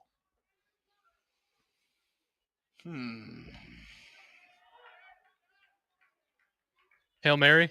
Yeah, I was going to say, is a Hail Mary-like play, because the times I have freaked out the most were like the Minneapolis Miracle, for example. I think, screw you. I think it is. I didn't mean to be. Yeah, you did. I think it's the return game. I think it's kickoff returns, punt returns, interception returns. Okay. Return game. A dramatic pick and this six. has nothing to do with the Jet Awards. Well, I'm saying the other sports embrace their most exciting moments. Yes. Whereas football does not embrace the most exciting. Matter of fact, they fight against it. That's what I thought. Well, they have in special teams, that's for sure. That's why I was thinking about just now when it was going to play at the plate. No, you're exactly right. No, that's a great error. Point. Yeah, that's an error. E6. That could have been a double play, and instead it can't turns anticipate into a the double run. play, though. I like that you're modeling your hands for us in the video stream, Michael. You're welcome. I had to move it down so I could see. In order for me to see the screen, I have to move my head or the screen. Very costly error, just led to a run. No outs, 1-0 St. John's. Just made me no, think you're about exactly right. I mean, the especially around here, man, the special teams return used to be. I mean, it was a rite of passage. You won every games. year. Nebraska had a great punt returner. Not as much kick returner, but they had good, solid kick returns. Yeah, I mean, Tyrone Hughes played for the Saints. Great returner. You know how good he was. So many guys, even the guys who were the backups to the starters doing it, had Damon, for example, who was a backup doing it, still had big plays in games. So, I mean, Joe Walker, who was a fine player, but he probably made more headlines as a kick returner. Yeah. Who was he ended up going to UNO, the linebacker that had problems. He returned kickoffs. Ended up getting in trouble a little bit off the field. Ended up leaving Nebraska. Randy Stella? Randy Stella, 230-pound kickoff returner with like 4.4 speed. Listen, I watched him in high school. He was something. Yeah. Was he a Benson buddy? No, where'd he go to school? Yes. Benson? Yeah. Yes. Benson. Yeah. Anyway, that's what I was thinking of. No, you're exactly right. And it's sad. It is sad. They are fighting against one of the most exciting moments of their sport. It's weird. Well, maybe at some point they'll just figure it out. Instead of, I get that they're trying to make the kickoff return come back by moving the ball out to the 35. You want to bring it back? Bring back the wedge. The wedge is why we had so many touchdown returns. As soon as you got rid of the wedge, it made it a lot harder for you to be able to return kickoffs. Okay, and now let's turn, instead of going down that road, let's go down the road of what Matt Rule talked about yesterday and the reason why McAllister is no longer going to be the punter at Nebraska, and that is the rule in college that you can allow the guys to release down the field before the ball clears the line of scrimmage. Should college football adopt the NFL rules so that the rugby punt is out of the game? Well, the three that can go are your gunners and your long snapper. Yeah. They can go off the snap, right? And then if you decide you want to bring it outside the pocket, then the other guys can start releasing because he could also throw the ball. Yes. Right, so that's understandable. I personally think it should just be, until the ball is released, I think it should just be the long snapper and the gunners. That's it. That's how I would do it. Because you want to encourage the punt return, right? Yes. That's the way you do it. The reason why you do the rugby guy, in my opinion, is you're targeting, so most people only have one back now, right? And they're going to be leaning one side or the other. By having the rugby punter, he can look and see where the guy is and be able to go, especially if he can kick both feet, and be able to get it away from him. That's why I think the rugby punter is valuable. They want the valuable of being able to delay and be able to get guys down there to cover. I don't want to limit the punt return. I want to make punt return. That's why I'm saying. I want to make it great again. And to Michael make it great Severe, again. make punt returns I great want to again. make punt returns great again. I would only let the long snapper and the gunners go if it was me. That was it. I think that's a great compromise. Because that's the rule in the NFL, even if it is a rugby punter, isn't it? I thought you couldn't go. Well, they don't have rugby punters in the NFL. Oh, they have rugby. People still do it. They have guys that do it. Yeah. The Saints, Moorhead would do it occasionally all the time. He would do it because he'd act like he was going to run. The guy who used to be the Saints punter who now is with Detroit, I think. He would do it occasionally to act like he was running because he's a weirdo. But there are some guys that do it, that still do it. Right. Yeah. But not as many as they do in college football. But the kickoff thing, the way you make it work is you either have the wedge back again, and they've eliminated all wedge. You went down from being a wedge to being 2 to being none. Or you move it back and kick off from the 25. You kick off from the 25, you're going to get some kick returns. But you want to avoid all the head-on collisions, and that's why they're doing it. And I know why they did it. But again, all of that rings hollow to me when you're talking about adding an 18th game. Yeah, you're not valuing people's health when you're playing games on Thursdays and you're giving people 4 days rest. Or last year you had, I think, 3 or 4 teams, including the Chiefs, that played 3 games in like 15 days. That's ridiculous. Of course they don't. It's all lip service. Them. Yeah, you can't. You do that to them, and all you're doing more collisions. It takes longer for your brain. Even if you don't get a concussion, it still takes your body longer to recover and your mind to recover than those amount of days they're giving them. I completely agree with you. All right, coming up, we're going to do some content, and in content today, what do we have? We've got, people forget the Stanley Cup playoffs also begin this week. Spider bites, and Coach Prime responds to those who criticize his retiring his kid's number. He's answering you. You criticize it a lot more than anybody else I've seen. Me and many others, including ex-Colorado football players. Many ex-Colorado. Salam's dead. Yeah, and they didn't retire his jersey until after he died, was dead. But he won a Heisman. And he deserved it. Yes, he did. Travis Hunter deserves it too. Shedeur, not so much. Back after this, 1620 The Zone.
I made you some Unsportsmanlike content. Unsportsmanlike content. Unsportsmanlike content.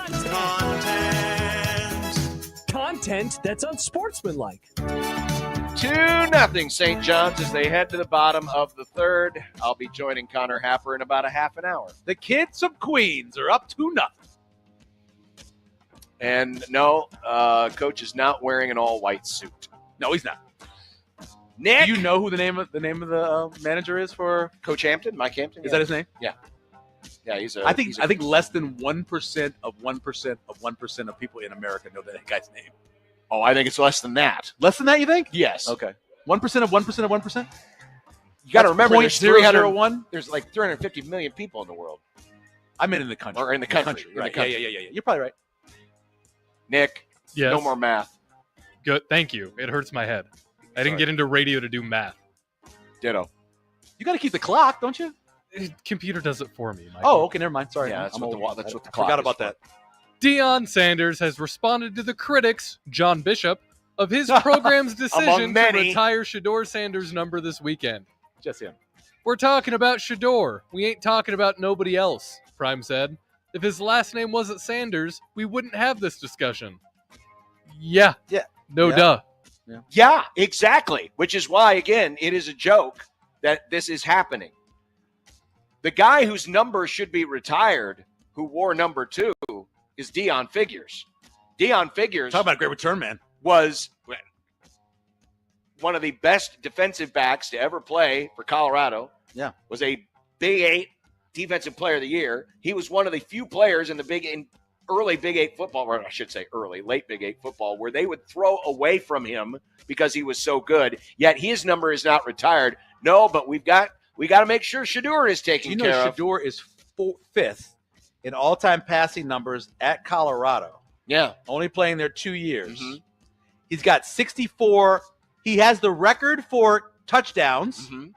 At Colorado. Yeah. The record for touchdowns. He's 5th in passing yards. Sure. And his completion, his quarterback rate is way above anybody else. He's basically number 1 in most of their stats. Now, Google me Shedeur Sanders. Google me holding a trophy of any kind. Because he didn't. He didn't win. I'm not saying he Shedeur did. Sanders they won 9 Joe games, Gans. right? That's who Shedeur Sanders is. They won 9 games last year, right? Yeah. How many games did they win 2 years ago? What's that? They're down in the TV booth. Marcus Blossom, ladies and gentlemen, say wave. There's Mike. How you doing? You should have heard what he said about you earlier. I did not. Anyway, the point I'm making is this. I'm just saying he is Joe Gans. It is remarkable what he's done. If they retired Joe Gans' number, it's the same as retiring Shedeur Sanders. Except Joe was a winner. Let me show you a text. They won the same amount of games. In less time.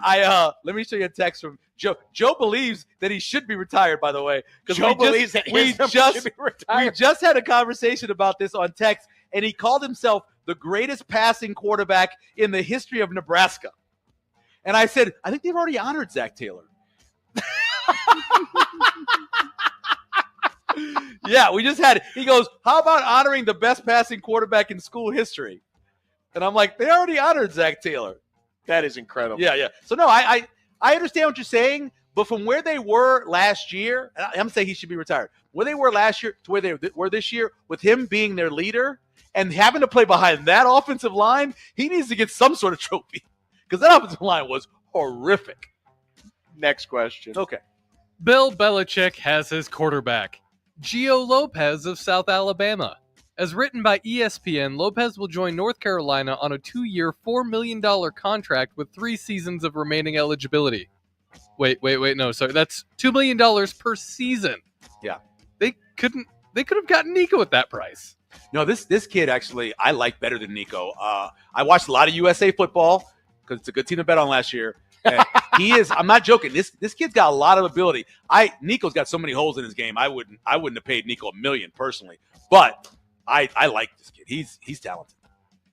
Really, they could have gotten Nico for that price, but it just shows you A, Belichick's going to do what he wants to do, and B, Nico valued himself out by how things shook out at Tennessee. But that is crazy. Gio Lopez is going to get $2 million a year.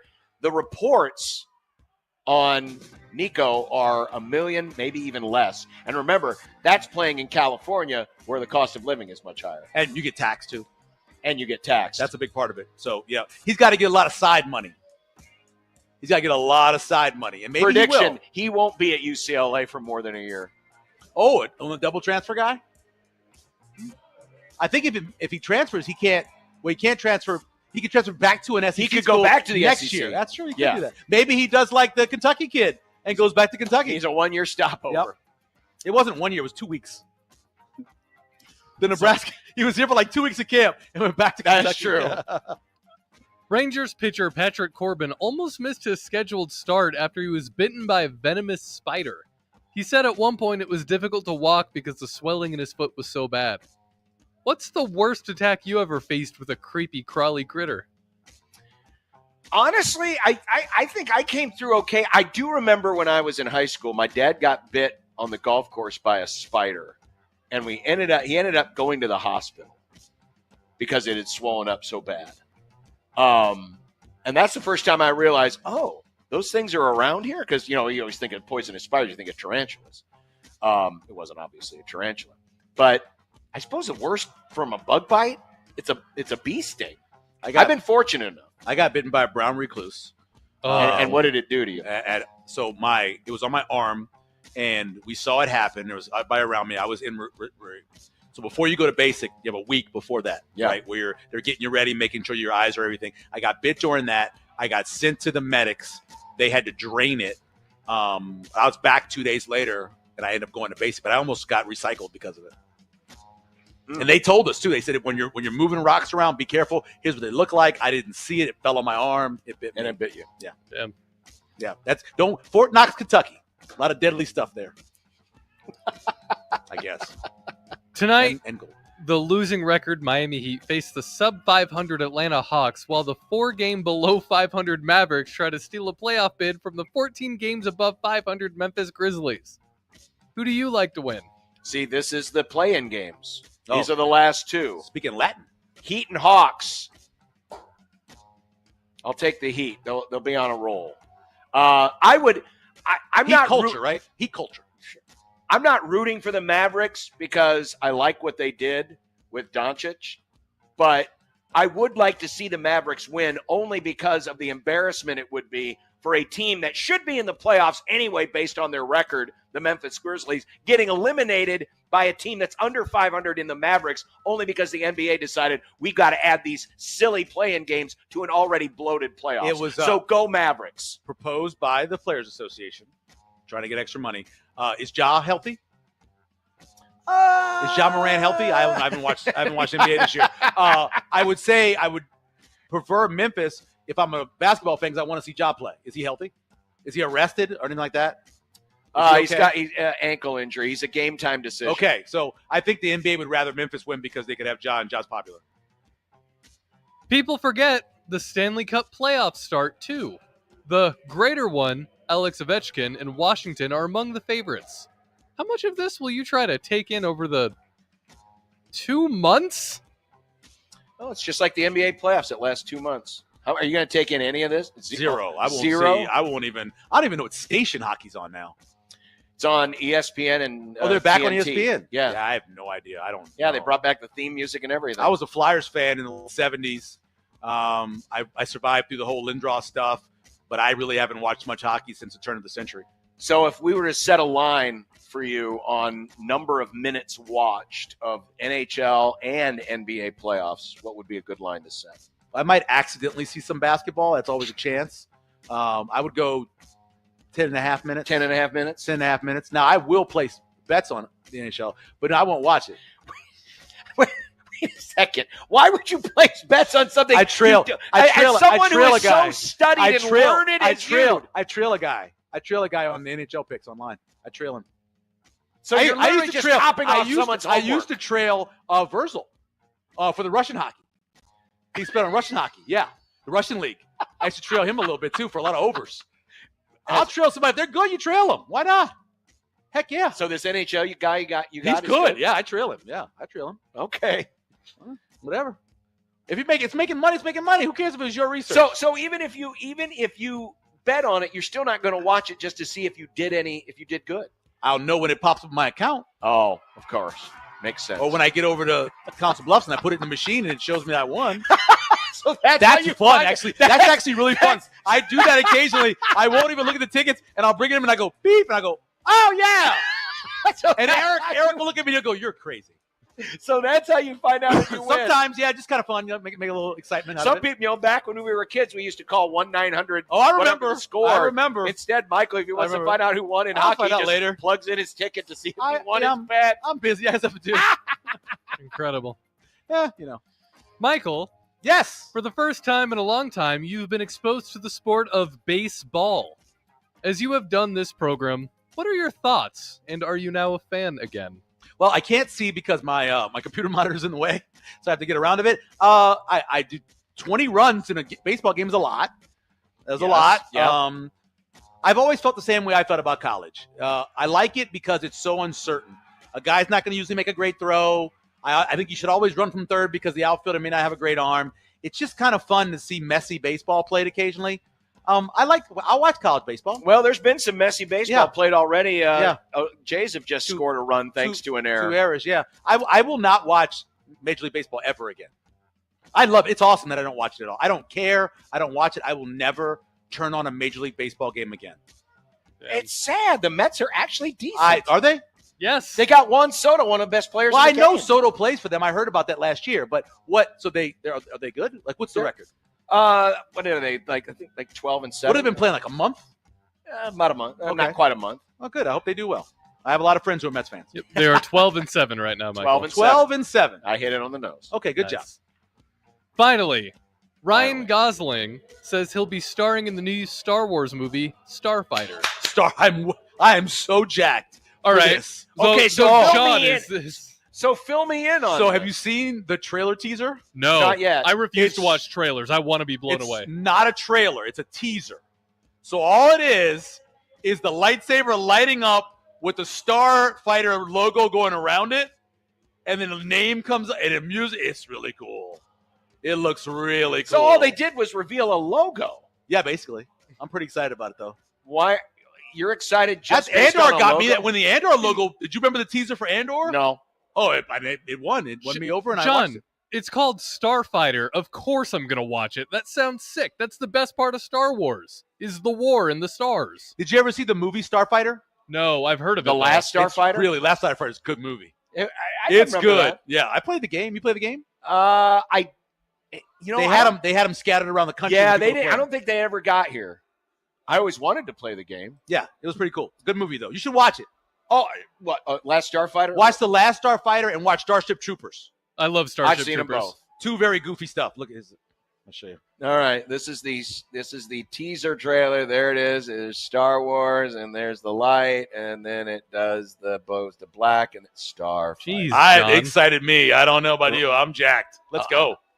What is it? Do we know what it's supposed to be about? Do we have I think it's about a Jedi. I Starfighters. hope a guy who flies planes. I don't know what it's about. I don't care.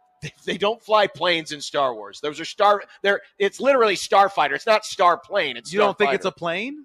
No, it's a Starfighter. Why is it not a plane? Yeah, I think an X-wing could be an airplane. It's a plane. No, it's When not. when they're flying inside of our atmosphere, is it not a plane? In flying inside of what? Our atmosphere.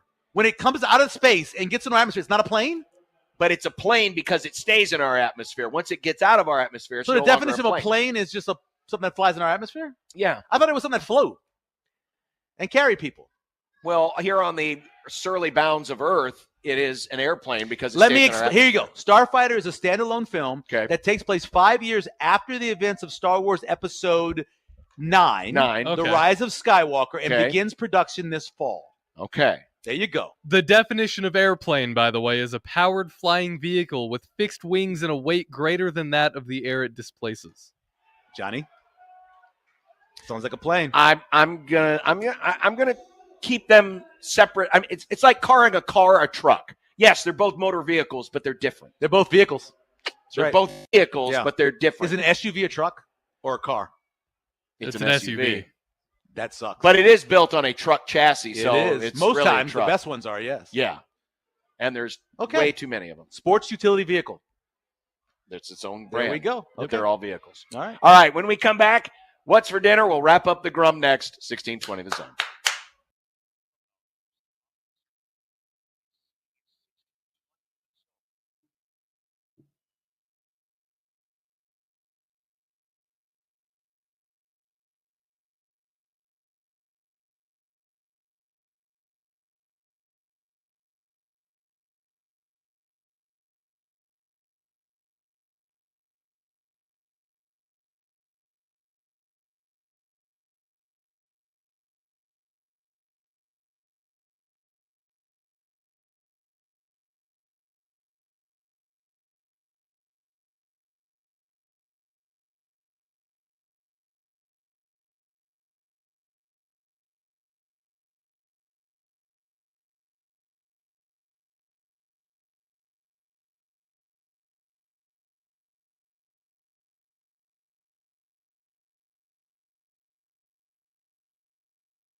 When you knock us down, we're going to get up, and on the way up, we're going to bite a kneecap off. Crust is good on your pizza, not your ass. I will eat your ass first. He's tough as a Woolworth steak. And then it's going to take 2 more shots to knock us down. All right. And on the way up, we're going to take your other kneecap. I'm ready to hang them up, gut them, and skin them, and chop them up. You know what? I'm ready. My daughters aren't starving to death. I'll eat my neighbors. And we're going to get up, and then it's going to take 3 shots to get us down. And when we do, we're going to take another hunk out of you. Cliff, what are you going to take away as your best memory from playing basketball at Boston College? Probably just like going out to eat. Well, it's another one of those weird nights where you're at the ballpark, but the game will be done earlier than it would have been done had the game started at 6, which is when it was supposed to start. The answer to the question is this. I have no idea what's for dinner. Beer and a dog, John. Well, no, I'm going to leave this booth. I'm going to head down the hallway to the television booth where Connor is currently sitting, and I will join him for the rest of the broadcast. There will be no time to eat. It'll be probably something I pick up on the way home. That makes sense. My wife and son went to Raising Cane's. Nice. To get that extraordinarily mediocre chicken. You're wrong. And, oh, my God, it's so bad. You're wrong. You know what's great about it, though, is that kids appreciate it like credible. People who, like, eat good chicken strips are like, oh, that's not how a chicken strip would be made. Like, it's supposed to be crispier, but it's not crispy. It doesn't have any seasoning on it. Like, they literally do not season it. How do you not season chicken? But it's all about the sauce. I shouldn't have to have a sauce. That's what food is all about. Gravies and sauces are extra. You should be able to eat whatever you have. That's not true. It is true. My father was a chef. He said it to me 100 times. I'm repeating what he said. Listen, mashed potatoes and gravy. It's all about the but gravy. you shouldn't have to have the gravy. If you make good mashed potatoes, you shouldn't have to. Good mashed potatoes don't need gravy. They don't need. Nah, I disagree, man. Nothing good needs that extra. Why would it? Okay, so a sandwich.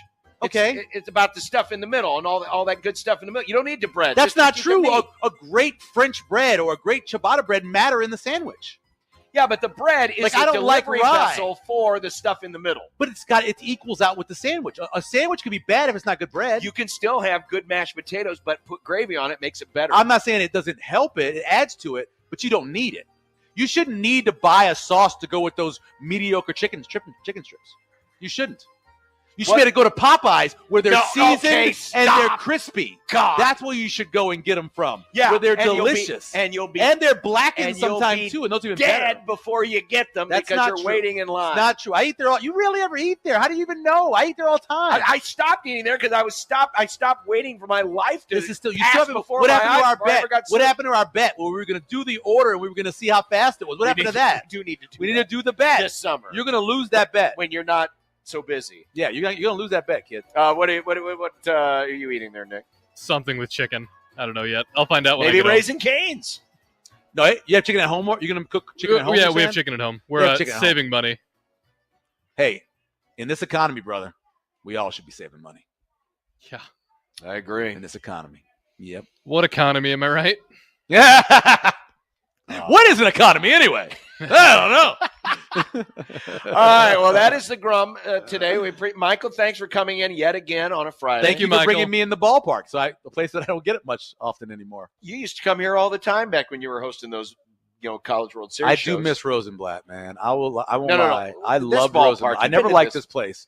I always loved Rosenblatt. I never liked this place. I'm gonna admit, it's cookie cutter. It doesn't have any personality, and wind blows funny. I'm just not a fan. I mean, yeah, personality's great, but when your knees are literally scraping the back of the person sitting in front of you, that's not personality. That's old and outdated. I have to admit, I sat in press boxes when I was at Rosenblatt. Food was better, I too. do miss the side windows we had I at bet you did. I bet you did. Which Yes. is why we're in this booth. There's another ball. Wow, that's like 3 that When are we almost gonna got get a here. ball? Never, because it'll never happen in this broadcast booth. That is true. That is the Grum. Bye, John. That's Michael. Bye, Nick.